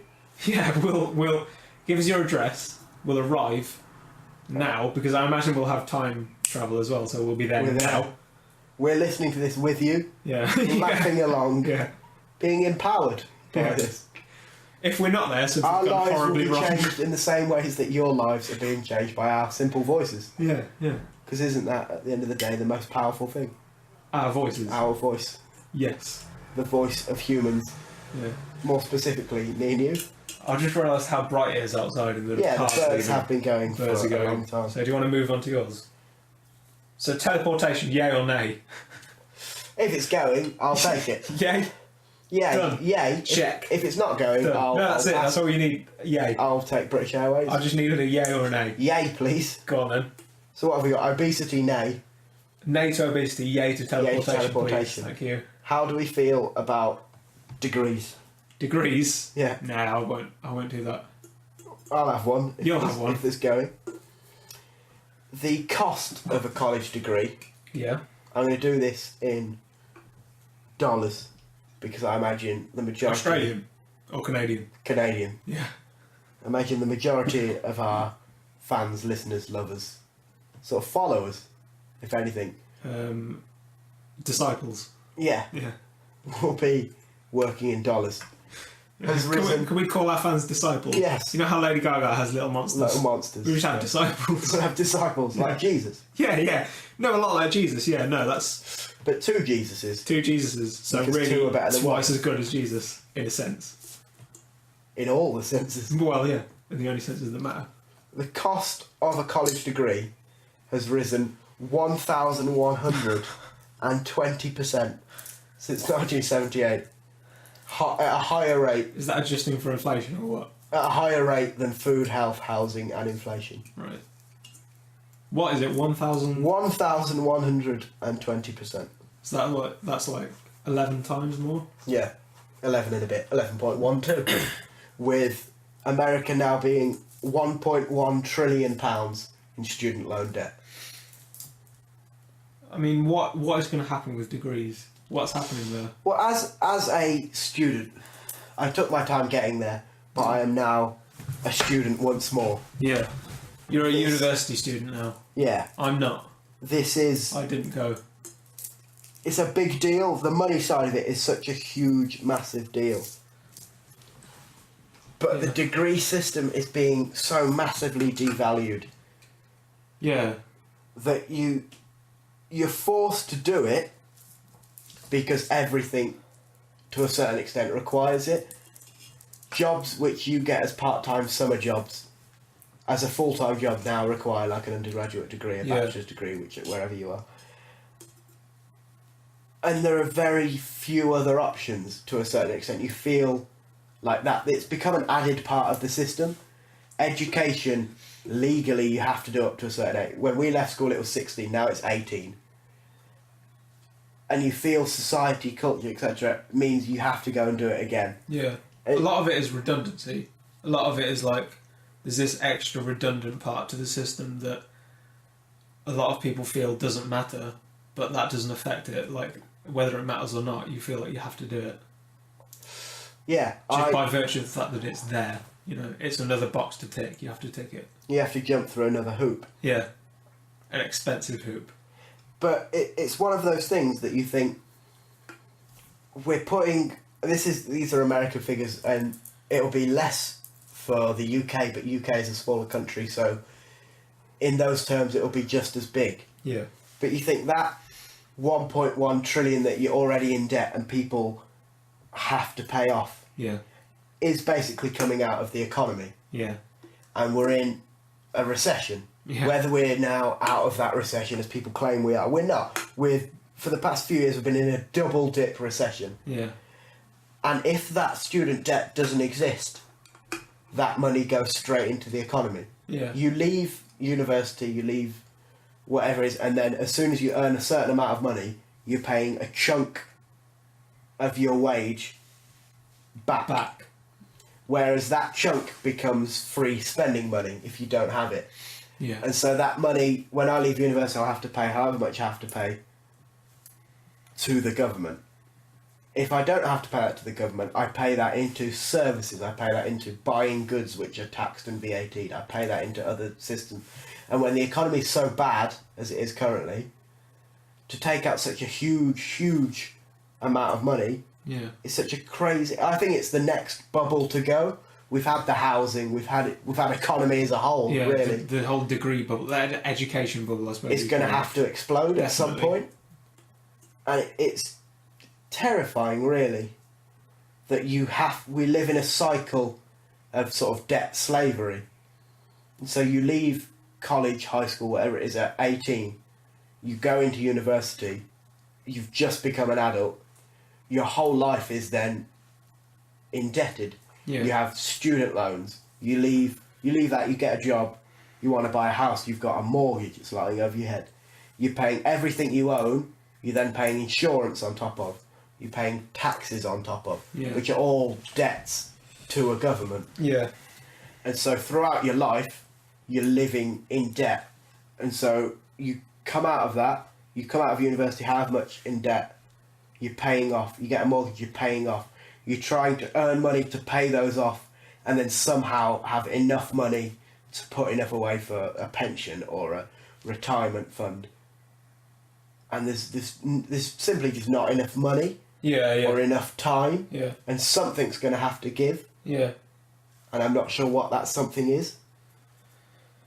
I don't know. I mean, I think it's clear to everyone, at least, that this whole thing's fucked. The system doesn't work. Yeah, the system obviously doesn't work. But the system never did work. Is the system you have to get into. Yeah. You have very few opportunities to not be in that system of debt, whether it's student loan or mortgages or anything. To live a life free of debt is almost unheard of. That's me. I'm living a life free of debt. I have no debt. Currently. Hello. Yeah, currently, right now, as a 21-year-old, I have no debt. But if you buy a house tomorrow, I'll have debt. You have debt because you have to get a mortgage. Yeah. I don't know your financial situation. I don't think you have. Right. I don't think you have $100,000 to buy a house in cash. Don't you? Have you heard of podcasts? Hello. It's scary to think that your whole life is indebted to somebody else.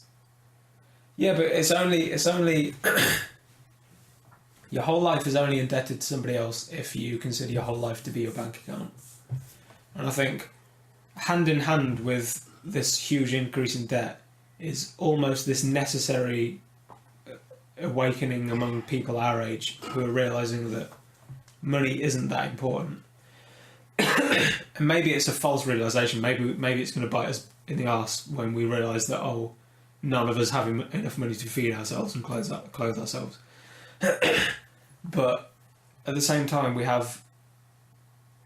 I mean, it's not 100% of people our age, but let's say 10% even of people our age are awakening to the fact that,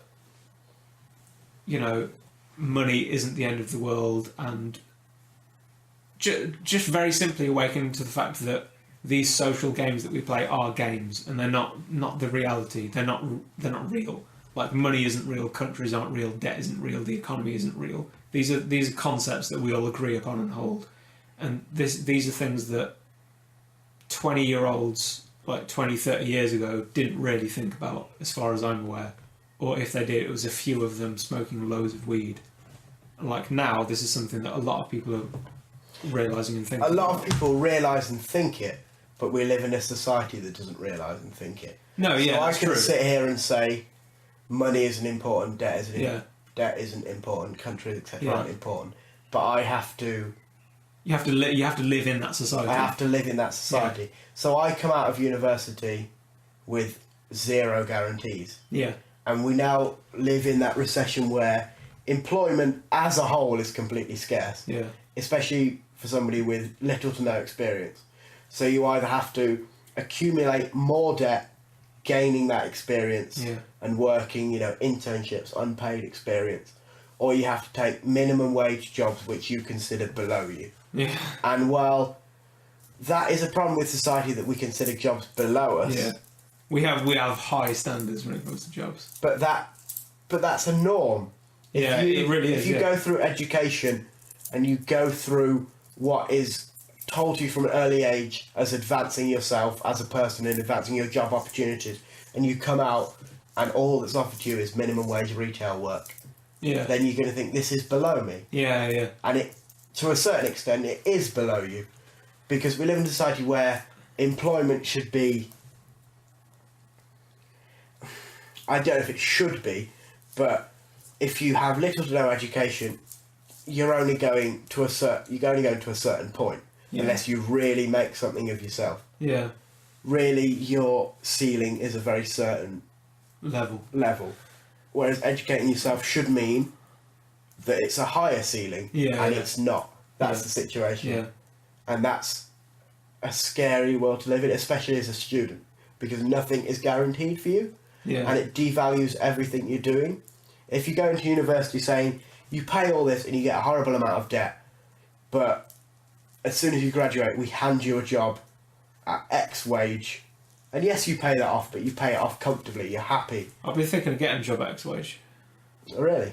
Yeah. What wage? 1 mil. 1 mil. But I think mil a day. X wage is my favourite DVD shop, so I thought I'd get a job there. I was going to work in appliances in X wage. X wage. But our local X wage only does DVDs. Oh, so you know. Dull. I think all of these problems, I don't want to keep coming back to it, but like, whenever I think all of these problems, like the big problems at the minute that people think of are usually financial or something, or anything to do with civil liberties like gender and race and stuff like that. These are the big problems that people come to. These are all conceptual problems. Like, if we had a war, we wouldn't give a fuck about any of this. These are all of these problems seem like very real, tangible, huge problems, but they're not. They're all conceptual. They don't. Yeah, but to a certain point, after like 10 times removed, they become tangible. But like as they are, ultimately they are to do with conceptions. They're not like, oh, there's a fucking lion in my garden, or like there's a Taliban shooting at me. Like if we had another World War II, we wouldn't give a fuck about any of this. And that's a good way to put it into perspective. These seem like huge problems. But that's putting it into perspective with what ifs. We're not living in that. Yeah, you can but only empathise to a certain extent with what you experience. But when I say what if we had a war, what I really mean is what if we had any problems that had something to do with our sense organs, you know, which is the world we live in. We do live in a world of sense organs. We live in a world of eyes and tongues and fingers and noses. You know, none of these problems activate those senses. If we had any sort of problem that intervened with our sense organs in any way, which is the world that we live in, that's the world that we live in on a day-to-day basis, then our perspective would completely change. I think this is just a case of people who live in paradise and just have raised their expectations to the point where the not perfect part of perfection seems terrible. Yeah, that's true. If you compare yourself to Dave in Eritrea, who doesn't have enough food to see out the week, then these problems are fickle, meaningless problems. They are. I mean, that's all I'm saying. I'm just trying to put it all into perspective of, like, if you compare these problems to the human organism, to the human species, like, when's the last time you broke a bone, you know? A couple of years ago. Like, I've only ever broken one bone. There are so many people our age who have never broken a bone, never really had a serious injury, never really been to the hospital for anything, like... And these people, rightly so, like, whatever... But these people still find something to complain about and be upset about on a regular basis. But you can only, to a point, you can only empathise with what you experience. That's why we're not all giving the food we don't eat to charity. That's why we're saying, oh, I'm not going to give 20 quid to charity, I'm going to, just spend it on booze. Yeah. Because you can only really empathise with your environment. Yeah. And so while we can say... Well, look, we're probably the best humanity has ever been. Yeah. We're the most comfortable. Nothing is attacking... England as a whole, nobody's attacking our shore. Nobody's attacking the island. Nobody's trying to actively kill us. We're out of the food chain. We're out of everything. There is nothing stopping me living life without any threat of any kind. I'm not going to die of starvation. I'm not going to... The worst thing that happens to me is I get a disease of some kind. I get cancer tomorrow and I die. That's awful, dreadful, whatever. But we don't live with peril round the corner constantly. No. And because we don't, and because the majority of people we know don't, to understand that is very difficult. I think that what happens really is that we live in a world without any immediate peril.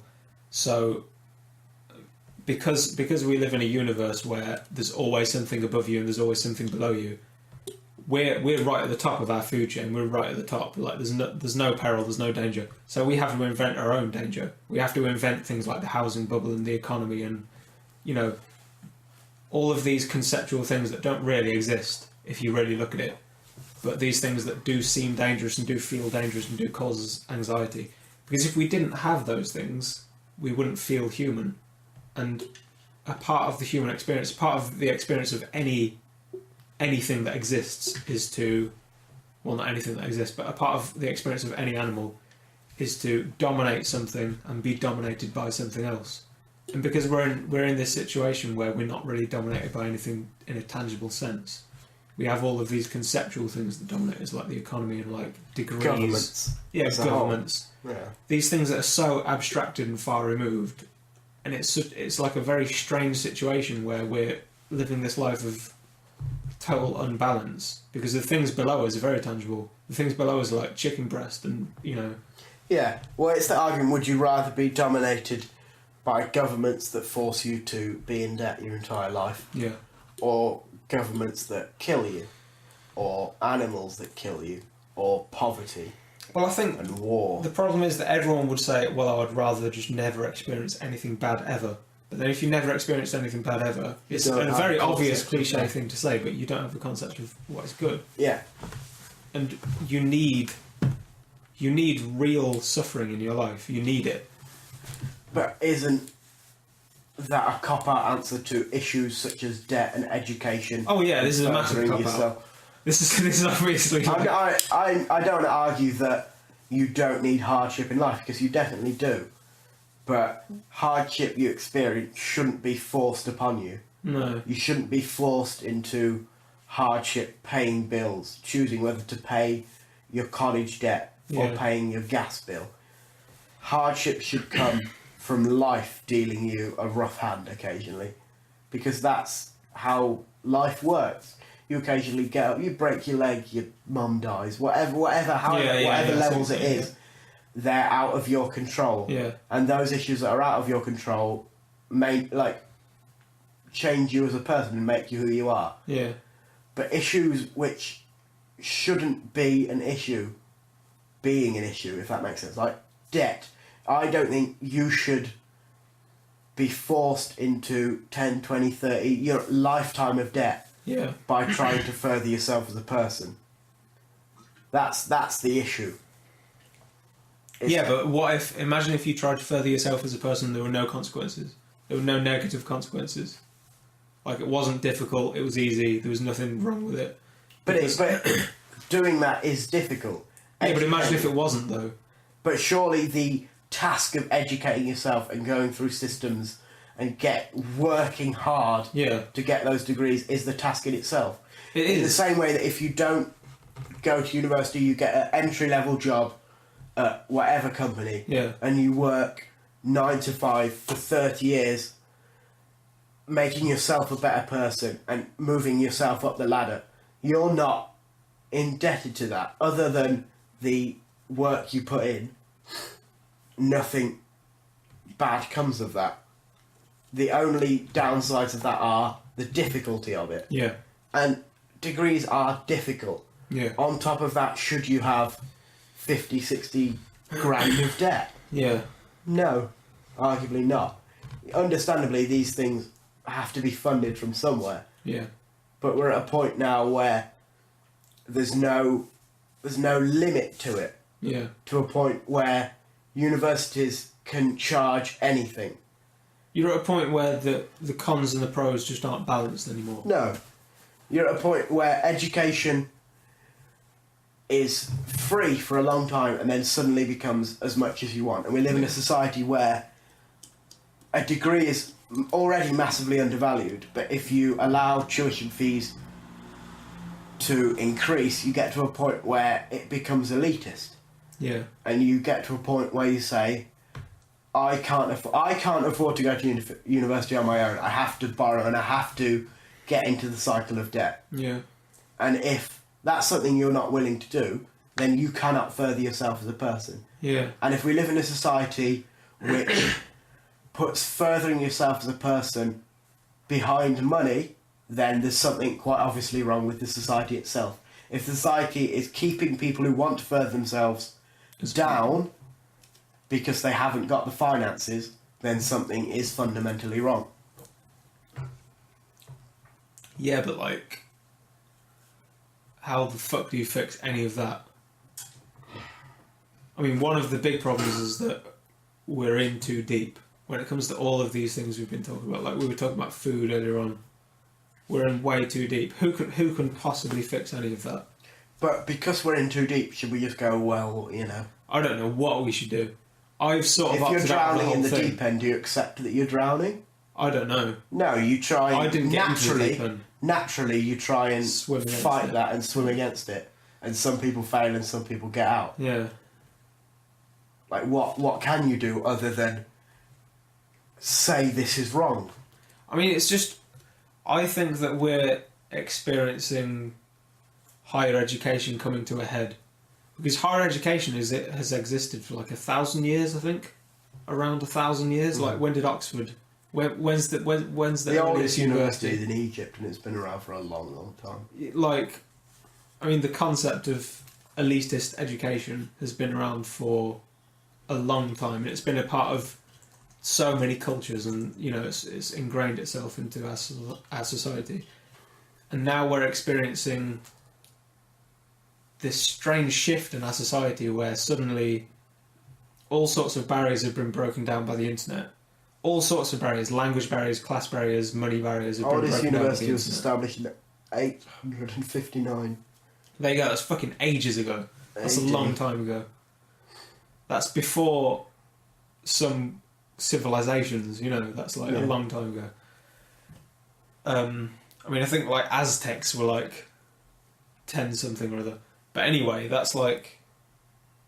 It's been a part of our culture for so long, and a part of so many different cultures for so long. And now it's coming to a head where it's just reversing and changing and doing a backflip. I mean, I don't even know what it's doing. But we're getting to a point where higher education is becoming normal education. And like, what do you do there? What do you do in that situation? What replaces higher education when universities become something that is expected of people?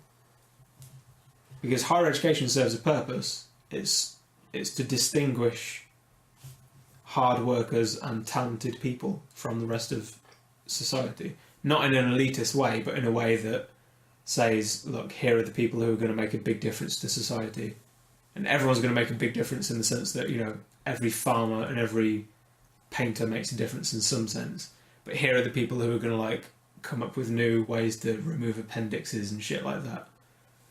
So what becomes that? What replaces that? What is it that replaces our way of distinguishing people? How do we distinguish people now?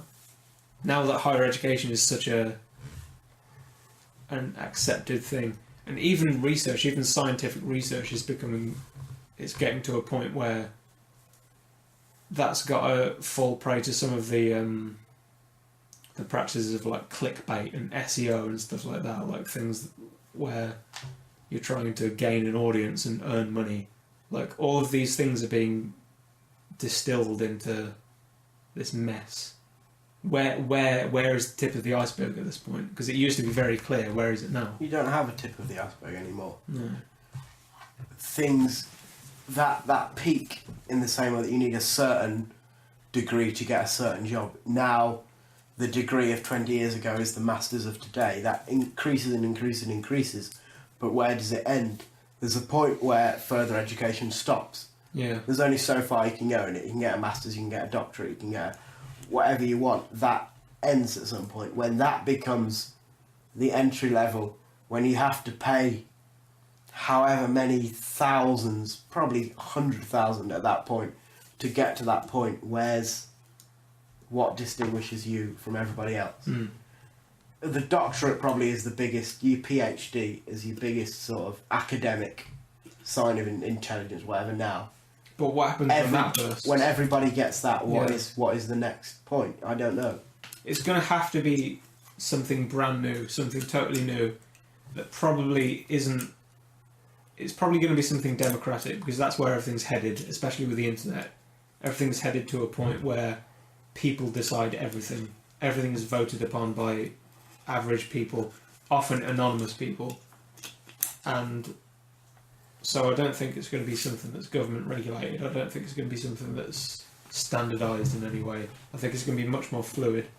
Well, my argument for the improvement of university is that in time, like within university, becomes much, much less. Yeah. And so you have, whether it's 50-50, 60-40, whatever percentage you want it to be, you have the majority of it online. Yeah. And so that buildings, lecturers, teachers, all those fees that are being paid for the land, for the quality, for the food you have to pay, for the rooms you have to sleep in, are cut. And so the debt you accrue is much, much less. Yeah. And so it's more accessible. You're not in debt. You're not then living a life of constant financial worry. But then it becomes accessible for everybody. So everybody does it because they feel they have to do it. Yeah. Until there is a viable other option, is that going to change? No. Because university is the option. And unless you have a good reason for explaining why you've not done it, a lot of people frown upon that. Yeah. And that was really one of the reasons I eventually succumbed to it. Like most of the people we know that went to university are now done.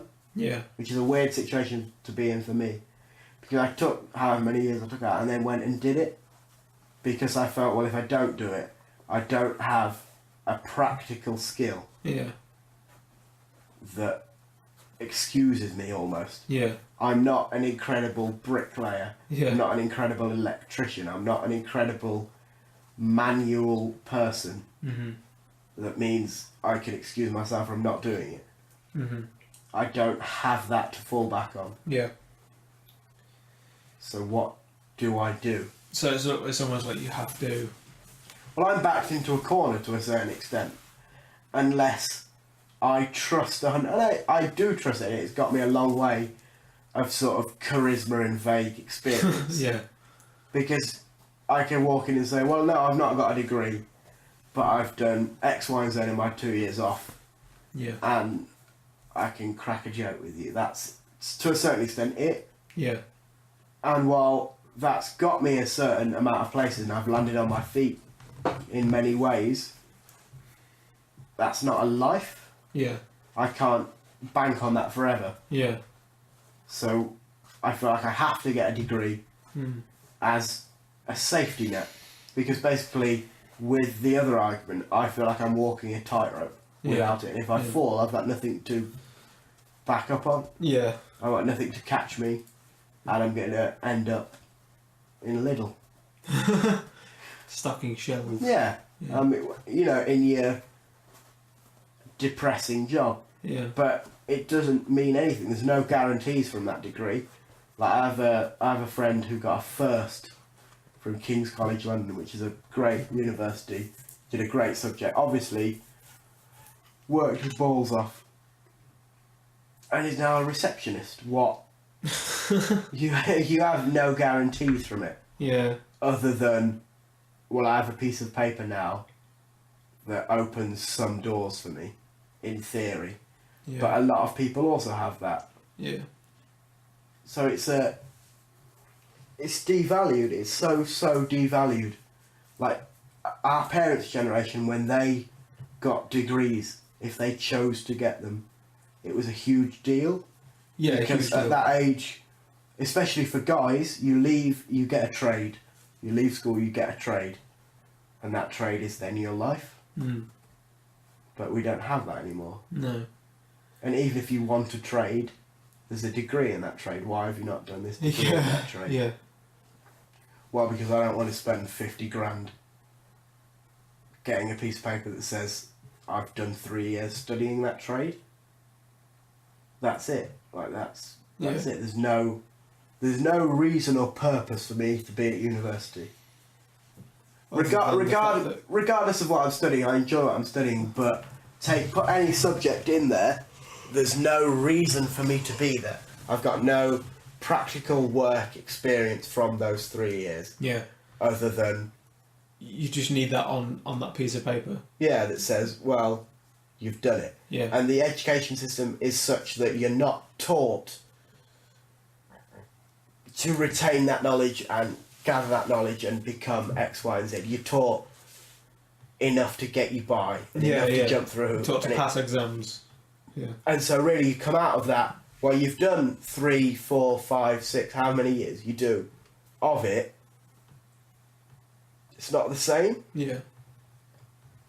And so it's a very broken system, I think. And this side of it, I think everyone our age will argue that it's a broken system. But when the economy as a whole is $1 trillion in debt, that's not just... That's ridiculous. That's just silly. It's almost an unfathomable number. It's funny. It's almost funny. That's not just the people who choose to do it that are being affected. That's the economy, that's the nation, that's the country as a whole is being affected by that. And then the system is broken. I go into it knowing it's broken, it's my decision. The debt this nation now has because of it is not just my issue, that's everybody's issue. Yeah. That's your issue. Yeah. You've not chosen to do it. No. That's your decision, but you now have to live in an economy which is affected billions and billions and billions of pounds in debt because of what I chose to do. Yeah. Because of the system that exists, that is in place. Because there is no other option. They can charge and do as much as they want because the market is completely closed. Yeah. In the same way that if one shop sold all your food, they could charge you £20 a slice of bread because you have to eat food. Yeah. Like no one else is offering that, so what can you do about it? If 90% of jobs for what you want to do say you have to have a degree, well then I have to have a degree. Yeah. And well, I've got no choice but to go into this system. Yeah. So I have to pay incredible amounts of money to go into it. Yeah. And so you either have to change or take it. There is no middle ground. And what is the excuse for how much money you have to pay for a degree? Is it just, well, we can charge this, so we are going to? Now it is, I think, because it rose. It rose, yeah. Not rised. It rised. It rose. It what got risen. What got risen, yeah. Very recently, a couple of years ago, a couple of 100%. It went from £3,000 a year tuition fees to £9,000 tuition fees. And there is no real argument for that. The argument for tuition fees is that we have a building, we have to pay lecturers, we have to pay this and that. The more you pay, the better lecturers we have. So, somewhere like Oxford, Cambridge, your red brick universities, which are like your good historical universities, they have the best teachers, the best facilities, the best this, the best that. In the same way, you can go to a gym in your mate's garage and buy him a beer when you're down the pub. Yeah. Or you can go to the best gym in the county with all the best facilities but pay quite a bit a month. Yeah. It's the same argument then. But now they've said, well, you could charge up to £9,000. So why wouldn't you charge up to £9,000? Yeah, like, we can make loads of money on this, let's make loads of money on this. If all the universities go, well, what we'll do is we'll all charge the upper amount, then there's no alternative. Yeah. So it's just making money. Yeah, it's like a closed system. Yeah. It's a market that the consumer has no say in. Yeah. Because in, like, supermarkets are a prime example. I can go to Sainsbury's and a loaf of bread is £1.50. I can go to Asda and it's £1. Well, I'm always going to go to Asda, and the consumer is always going to go where you get the best for your money, really. There's a difference between buying the cheapest, because there are universities in this country that are cheaper than £9,000. But they're not necessarily good value. But they're shite universities. Yeah. And so you can go, but the degree you get is slightly devalued because it's not as good. Yeah. But you want a good piece of paper, in the same that you want a good bit of bread for your sandwich. You don't want it to be tasteless and crumbly and horrible. Yeah. You want a vague amount of quality. You want something valuable. And then you get to the point with it where you have to toss up what's more important. me wasting money on something good, or me going, well, I'll get the cheapest and I'll go to the University of Huddersfield. Yeah. No offence to the No University offence. of Huddersfield. I don't even know if it's a university, but I think it is. you have to toss up what it's worth for you.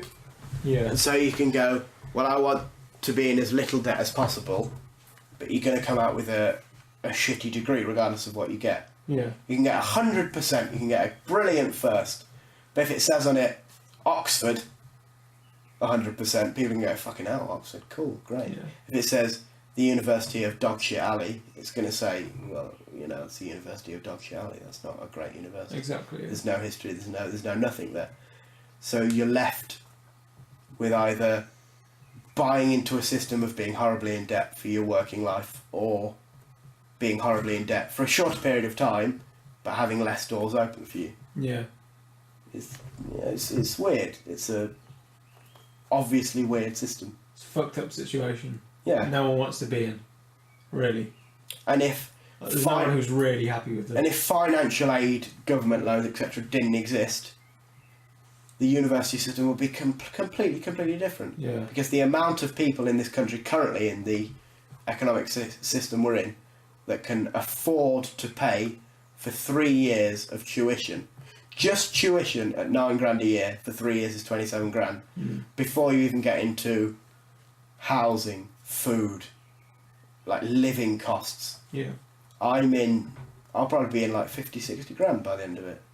Yeah. I don't have 50 or 60 grand. My family don't have 50, 60 grand to just give me and say, here you go then. And also because so many people our age are in loads of debt, it's not realistic to have people being in a position where, oh, I'm in debt, I'm going to be homeless and stuff like that.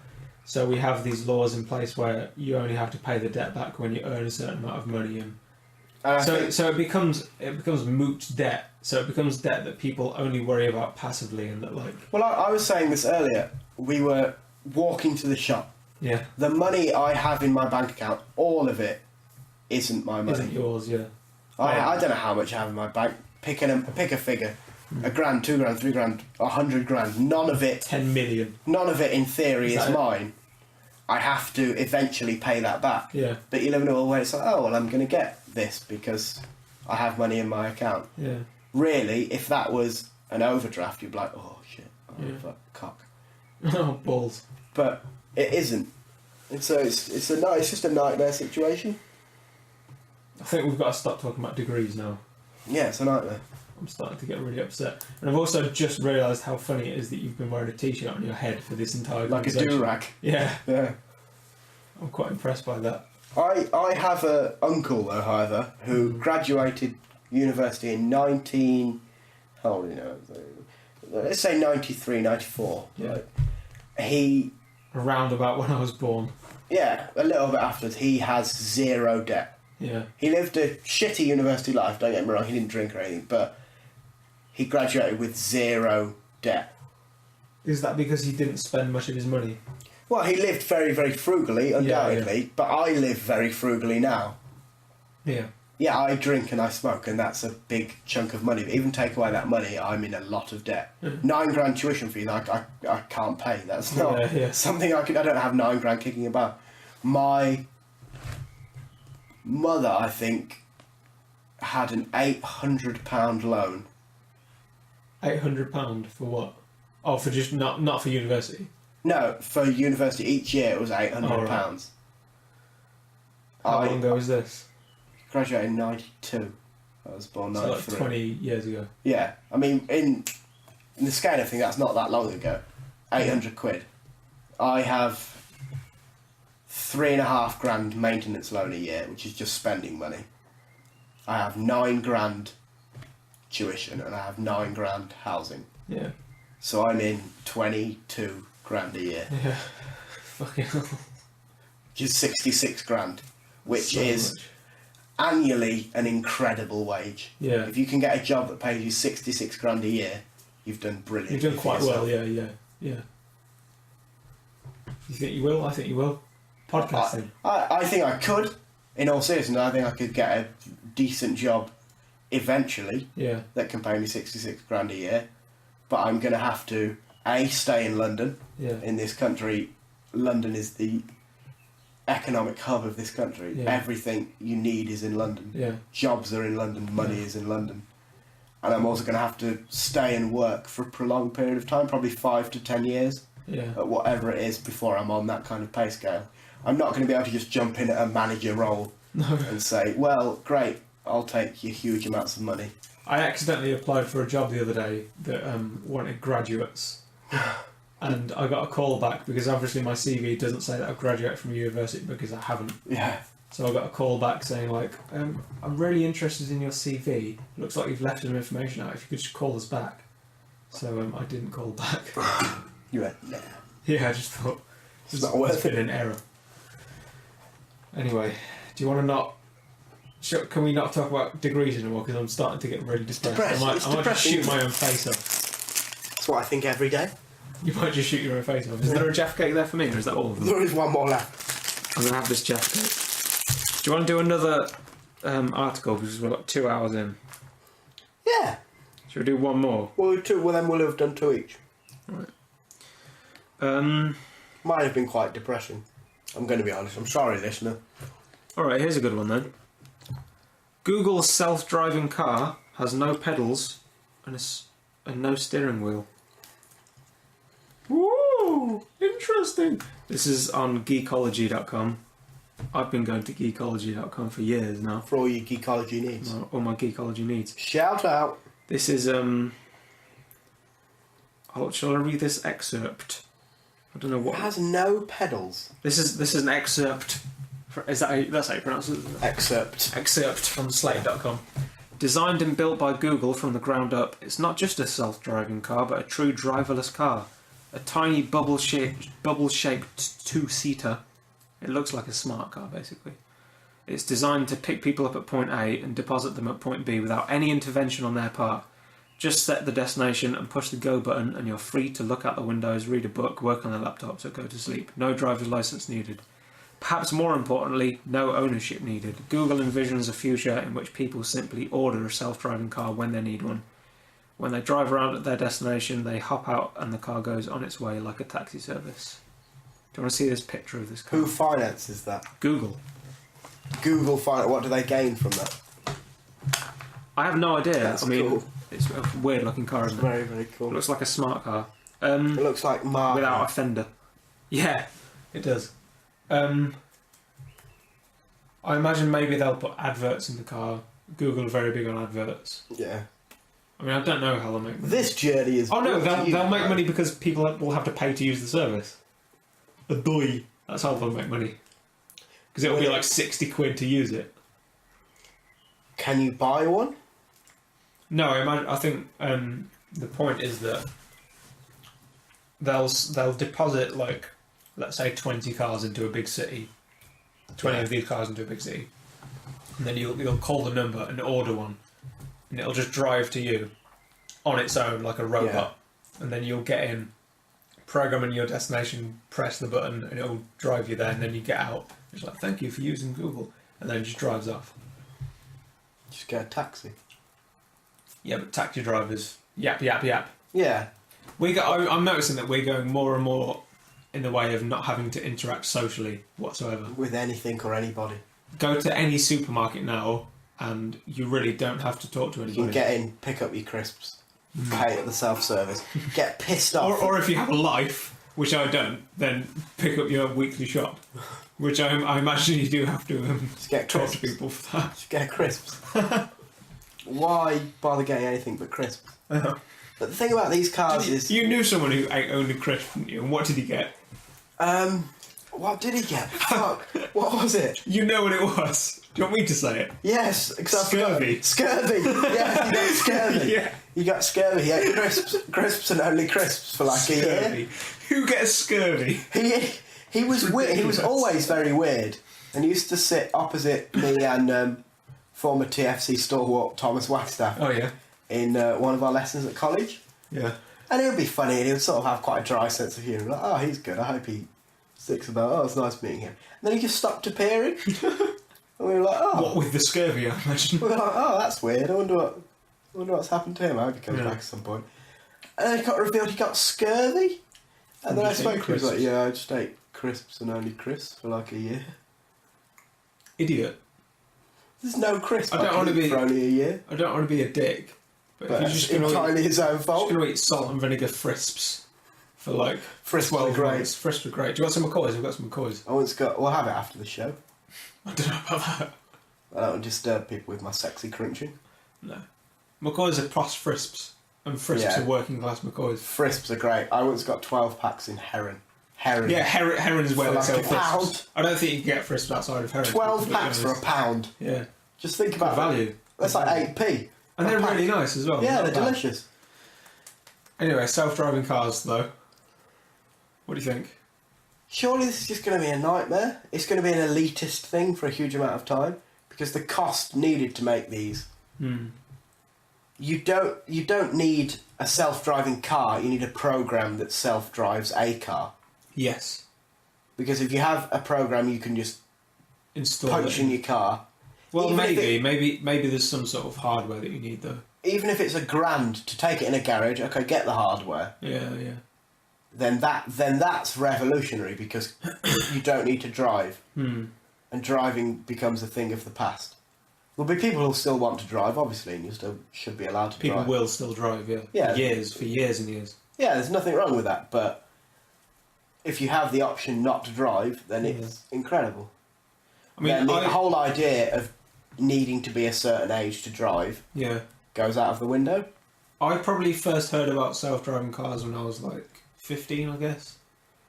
And in this country, you need to be 17 to drive a car. I never learned how to drive a car, and I don't think I ever will, because I always thought by the time I'm old enough to need a car, self-driving cars. I'll have self-driving cars. I just won't need to, and I walk everywhere at the minute and take public transport and stuff like that.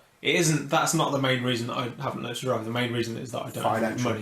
Yeah. It's really expensive, but still, like, it's not something that ever weighs on my mind, because I always think if I'm ever at a point where I need to drive from A to B, I won't need a driving licence in like 20 years or whatever, like if that happens.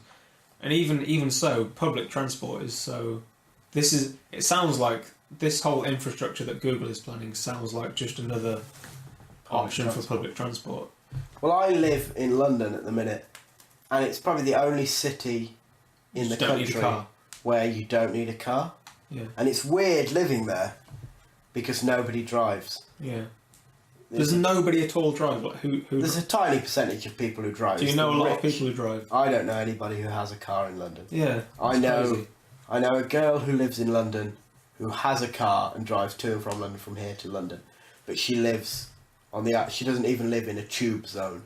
That's how far out she is. Yeah. So she never drives into London, obviously. She just drives to her outskirts of London house. Yeah. But that's it, because you don't need to drive in London. Where does she park? Well, outside. I imagine that's a nightmare. Like when she goes to London. I don't know. I would doubt she drives into London. Oh, she doesn't drive it? I don't think she does. Okay. Because you don't need to. No. And you can't. Like, the amount of people... There's 6-7 million people in London. And it's such a... if you look at London on a map, compare it to any big American city, let's say, or any other big city, it's so dense. It's so small. If you put 6 million cars in that, it just doesn't work. No. It's struggle enough as it is. Driving in London is a nightmare, and probably 5% people drive. I think, let's fast forward like 100 years. Do you think London's going to be bigger? Like, what is going to happen? Or do you think do you think the surrounding towns are going to be absorbed into London? Because that already happens in some places. Yeah. Like there are... I mean, we live near Birmingham, which is another one of the big cities in second city, and it's the Chicago. it's the Windy City. Yeah, and but full of shit. Yeah, full of literal shit. Black Sabbath, are they from? Yeah, Black Sabbath. All the metal bands are from Birmingham. And that absorbed a lot of small towns like Sutton Coldfield, stuff like that. A lot of these small outlying towns just got swallowed into this big city. Well, and now they're districts of the city. They're no longer... Everything becomes a district of London. Yeah, like, you can get the tube, and then you can get the DLR, and then you can get the overground. What's the DLR? Is that? I'm not sure what it Some sort of stands for, train but or it's something? not. Yeah, it's a train, but it's like overground, Yeah. and you pay a bit more. But like it's constantly just getting further and further out. Yeah. And while it's not, I live in Zone 1 because I'm rich. I'm not rich, but I pretend to be rich. Yeah. I live in Zone 1, and it goes out to Zone 6, and then you get the DLR, and then you get the overground. Yeah. And you're still in London at this point. Yeah. Like you say something like Wimbledon or Milton Keynes, really that's still sort of London. It's not, but it still sort of is. And you're just going to get to the point where the networks, the public transport networks, the jobs, the money, whatever, is just going to branch out further, and so it just becomes engulfed by it. Nothing changes other than the fact you're now part of Greater London. Yeah, I was just going to say Greater London is like the term that is going to be used. People don't want to lose their identity. It's the same thing that happens when any culture grows. Like, take the USA as an example. You have all of these immigrant cultures, like a lot of Germans, a lot of Irish people, a lot of Italians, and they don't want to lose their own culture, so they make a point of celebrating their own festivals, of celebrating their own way of life, of holding certain identifiers that keep them who they are. And the only reason for that is because they don't want to feel swallowed. I mean, remove it a few generations and a lot of that stuff would be gone. Like people, like the kids who are being born today into Italian families won't care, in America, won't care so much about pasta and bread and shit like that, you know. Like the kids who are being born into Muslim families now in England won't care quite so much about Eid and Muslim festivals. Well, they'll like it because they get a day off school. Well, yeah. In the same way that's like a big incentive. But in the same way that I love Easter because I get 2 weeks off school. Exactly, yeah. I did get 2 weeks off school, not still in school. No, not for a long time. But, I mean, I still like Easter because you have chocolate. Yeah. But this Easter just gone, I didn't celebrate even... I have a chocolate bunny in here. Yeah. Here it is, it's half eaten. Still open. Here's the ends of a... Oh, it's gone. Here's the ends of my previous one. Because it's non-existent. We're talking about cultural. We're talking about this because of driverless cars, and I think driverless cars. The reason this has captured so many people's imagination is that it's so symbolic. It's so symbolic of the way things are going. Is that the advancement of society? Advancement in inverted brackets. Well, it's almost like we've used human ingenuity to manufacture nature in such a way that it works for us exactly as we want it to. And that is we're sort of quite anxious and worried about our creations engulfing us, but at the same time we're excited to see them carry us to certain places. Like, we've created society, we've created culture, we've created technology. All of these things could conceivably swallow us whole, you know. All of these things really... Consumerism is one of the big threats. These things could, like... iRobot. Yeah, these things could swallow us whole, these things could destroy our way of life or whatever. But what we're hoping for is to crowd surf them into paradise, you know. But what is that paradise? Well, it doesn't exist. There's no... I mean, utopia translates to no such place. That's the definition of utopia. There's no such thing as paradise.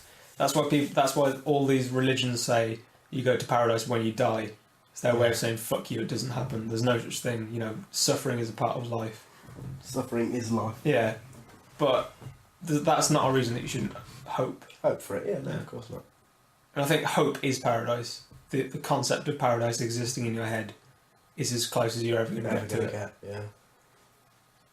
That's a good thing. That's the most important thing. And that's not to be pessimistic. That's to be optimistic. I mean, you know, you can be excited about the smallest things in life.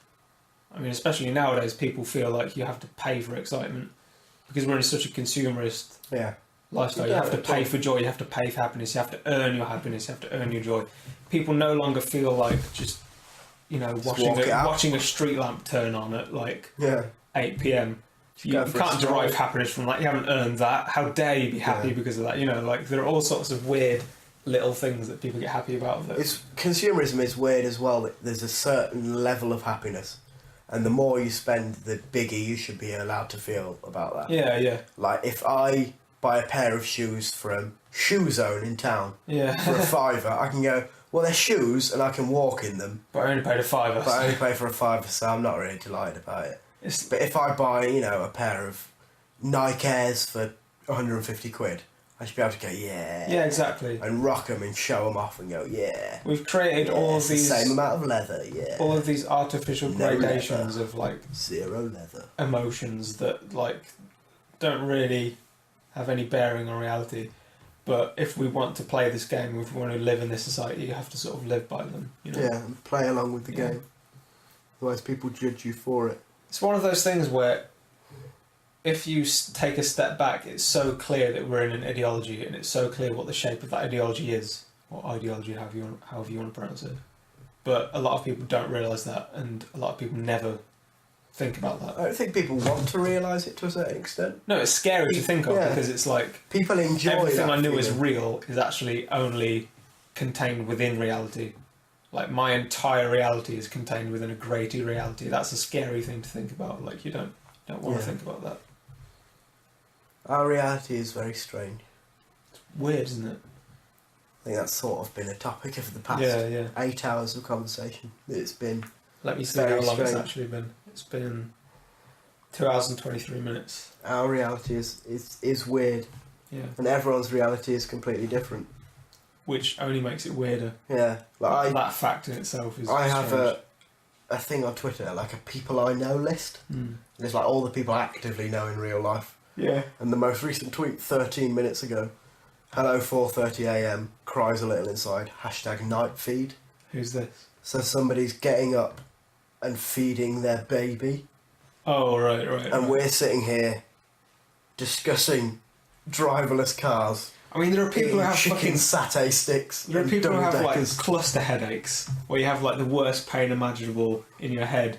That I read about this the other day. It's apparently literally the worst pain that's been documented, and people have it. People have it like several times a day for like 4 or 5 minutes at a time, even an hour at a time. People go into seizures because of it. People try to remove their eyeballs to get rid of the pain of cluster headaches. This is something that people experience on a daily basis. Like, it's rare, but it's not all that rare.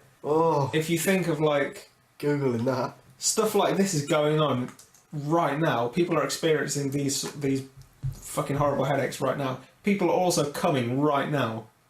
Like, the extremes are there. The extremes really are there all the time. It's bizarre. It's weird. Affects 1 in every 1,000 people. There you go. And there are 7 billion people, so what's that? How many people experience cluster headaches? 1 in 1,000? Yeah. What a nice one. I'll just work out the maths. Up to 7 billion, back down to 1 in 1,000. Yeah. Driverless cars, man. The wave of the future. Cool. It's a cool idea. Yeah. Do you think they're going to go total recall with it and put mannequins in the driver's seat? I hope so. But then that's a whole seat that's taken up. That's poor economy. You can't do that. I want to sit in that. Yeah, I exactly. want to put my luggage in there. Got to go to the airport. What if I want to lie down? What if I want to do a horizontal one? Yeah. What if I want to piss out the window? How many hundreds and thousands of people are going to suddenly start pissing out of windows? These driverless cars are going to be full of shit and piss. And cum. And so much cum. How often do you have sex in a moving car? Very rarely. The only reason that taxis have a bit of shit and piss in them and a bit of cum in them, and that's with a driver. Yeah. The only reason they're not full to the brim is because there's a driver there judging you and telling you not to and saying, can you not? But remove that element. So much. If you're like off your face on MDMA and coke and beer and whatever else, and you've got your girlfriend with you and you get into a driverless car, as if you're not going to fuck, of course you are. Of course. And as if you're not going to come all over the windshield, of course you are. These things are going to be filthy. It's going to be horrible to drive in these things. The cleaning costs alone are through the roof. These things are going to be disgusting. I'm not going to get him one of these things. I want one for myself. I look forward to making them disgusting. People think of buses as being disgusting nowadays. And to some extent, like subway trains and stuff like that. No. Driverless cars. No way, dear. A whole other level. There's nobody to tell you not to. Yeah, nobody no one's to judge judging you. There's nothing stopping you. You've paid for it. Bing bong. 30 minutes until your destination. Oh, did you hear that, Gary? 30 minutes. Get your cock out. You know what I mean? Yeah, you're using your sexy voice again. Yeah, I am doing, yeah. Oh no, I've fucked you in the bum so hard that you have shit everywhere. Let's get out. You know what I mean? That's going to happen so often. It's going to be brilliant. Yeah. This is the world we're entering. And this is episode 1 of I that can't world. even imagine having sex in a moving car. I'm Well, going to. Get used to it. Yeah, I'm going to for the next several hours. Yeah. But it's going to be great. I'm not going to... I'm just going to go home after this, but... It's a nice way to end that sort of thought of just shitting all over a moving car. Yeah. Shitting in it, coming in it, pissing in it. Pissing in it before If you you leave. can, vomiting in it. That's one that's definitely going to happen. Oh, I man. mean, shit, piss and cum, yeah. But Vomiting. oh, is yeah. probably the most regular one. Of course, because you can't control it, even if you want to not do it. Taxis How get many? full of vomit. Yeah, 50 quid costing an eating if you vomit in a taxi. Does it?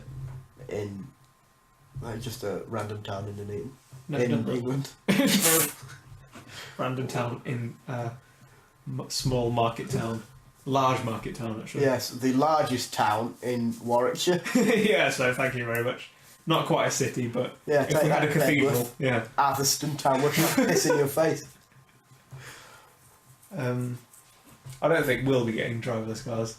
No, not I think yet. really what's going to happen is like San Francisco and Los Angeles and, you know, Yeah, then 10 years down the line, London, Yeah. Manchester, Birmingham. Birmingham, and then eventually 100 years someone down will the line. realise this is a bad idea and disband all of them. Yeah, just go back to driving and walking. Yeah. But do you think at some point someone's going to get hold of the software, install it in their own car, and their own car is going to get the wrong idea and drive the wrong side of the road or something like that? Yeah. Like, oh no, I've accidentally installed the US version of the software in the UK and... We can't get driving on the software road. right on computers, and we've had computers for like 50 years. Yeah. Disaster's imminent. My laptop fucks up on a bi-daily basis. Yeah. Mine Often just mine- goes black. You know, I read the ingredients of that double-decker chocolate bar Yeah. in that previous segment. I put it next to my laptop, melted. Mine is on fire. Feel the bottom of that. It's far too hot. Far too That's hot. ridiculous. That can cause a small fire. Yeah, yeah. These It things has are a dangerous. constant smell of burnt dust. Yeah, mine does as well. I don't think I have a fan. I think it's broken. I think it's just I broken. think we've got loads of fans from this.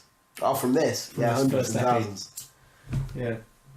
I think hopefully future episodes are going to be a bit tighter than this, but this is Yeah. still, I think this has been pretty In good. our attempt to discuss everything, we're doing well. Yeah. This has just been a nice back and forth Yeah. internet round. What is even the name of this again?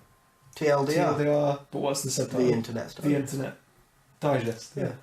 That is what we agreed on. Yeah. I remember that. And for Of course. the week beginning 3rd of June 2014. No, we've week done begins well. 2nd of June. No, it's well, the 3rd. Yeah, but Isn't today the Monday? week begins on... Well, I mean, technically... The Oh, week it's begins Tuesday. 1st of Shit, June. no, it's Tuesday. Yeah. Cock. Well, it's 5 in the morning. It's like 20 past 5. Jesus balls. Thanks for listening, though, everyone. Yeah, it's been fun. It's nice to be back in the groove. Yeah. Nice to be back in Studio B. Yeah.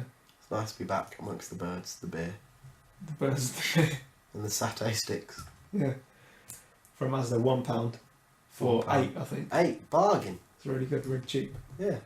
If you did listen to this whole 2.5 hours, thank you, but Yeah. what are you doing? Well, it's nice. It just passes some time. Yeah. I do listen to a lot of 3-hour podcasts. I so- listen to probably 2 or 3 a week. Yeah. So, Yeah. good job. When are we going to do this next? Next week at some point? Yeah. Right now, we'll Look just out for it end like a this week and then from we'll now. just start another one. So, whoa. We've run out of beer now. All 8 have gone. I've got one left. Fully Got a full unopened. beer left. Yeah. You goddamn son of a bitch. So subscribe to the YouTube one and the iTunes and all that. It'll probably exist. As it currently stands, none of that exists. Oh, it will. Don't worry It about will. it. Don't worry about it. It Get will. on Facebook, TFC Network. But it's been nice. That's what we're It's been still nice to called, chat. regardless of whether you give a shit or not. Yeah, they do. They do. Of course they do. Look at us. Yeah. Look at this. Rate, comment, and subscribe. Rate 5 stars on YouTube. And subscribe to our RSS feed. Yeah. And reblog. Yeah. Favourite this. Like our Twitter page. Like and favourite. Yeah, like our Twitter page. Yeah. Make sure to tell your grandmother. Yeah. Don't tell Grandma. She doesn't need to know. Don't tell my grandma. If you know my grandma, definitely don't tell her. Yeah, don't tell my grandma either. She's doesn't need this in her life. Because I smoked in this and she'll be very annoyed. Oh no. What have I told you? She smoked 1 cigarette in her life, didn't like it. Really? Yeah. Yeah. Gambled once in her life in a casino. Yeah. 5 shillings. Not for her. 5 shillings she put down, never saw that again, did she? Oh, come on. Annoyed. Got rid of that. That's gone. She down doesn't- the drain. She could have bought some. She could have bought a cod and chips with that. She does occasionally have a Bacardi, but I won't. Well, let's not. She's judge. on holiday actually. She might have come back right Where now. is she? Where is she? She went to Bulgaria, but Of course she did. I think she That's came back her. an hour ago. So if you're listening, hope you had a good holiday, and I hope that your 60-something birthday was lovely. My grandma's in her 70s. Doesn't look a day over 50. Good. She looks like she's in her late 50s, but that's still Yeah. good for 70s. 59 in 364 days, but Yeah. still in Yeah. the 50s. Yeah. Clinging on. That's exactly Like how on the old she skin looks. of her teeth. Yeah. Her non-existent false teeth. I think she has her real teeth. Looks Fuck. great.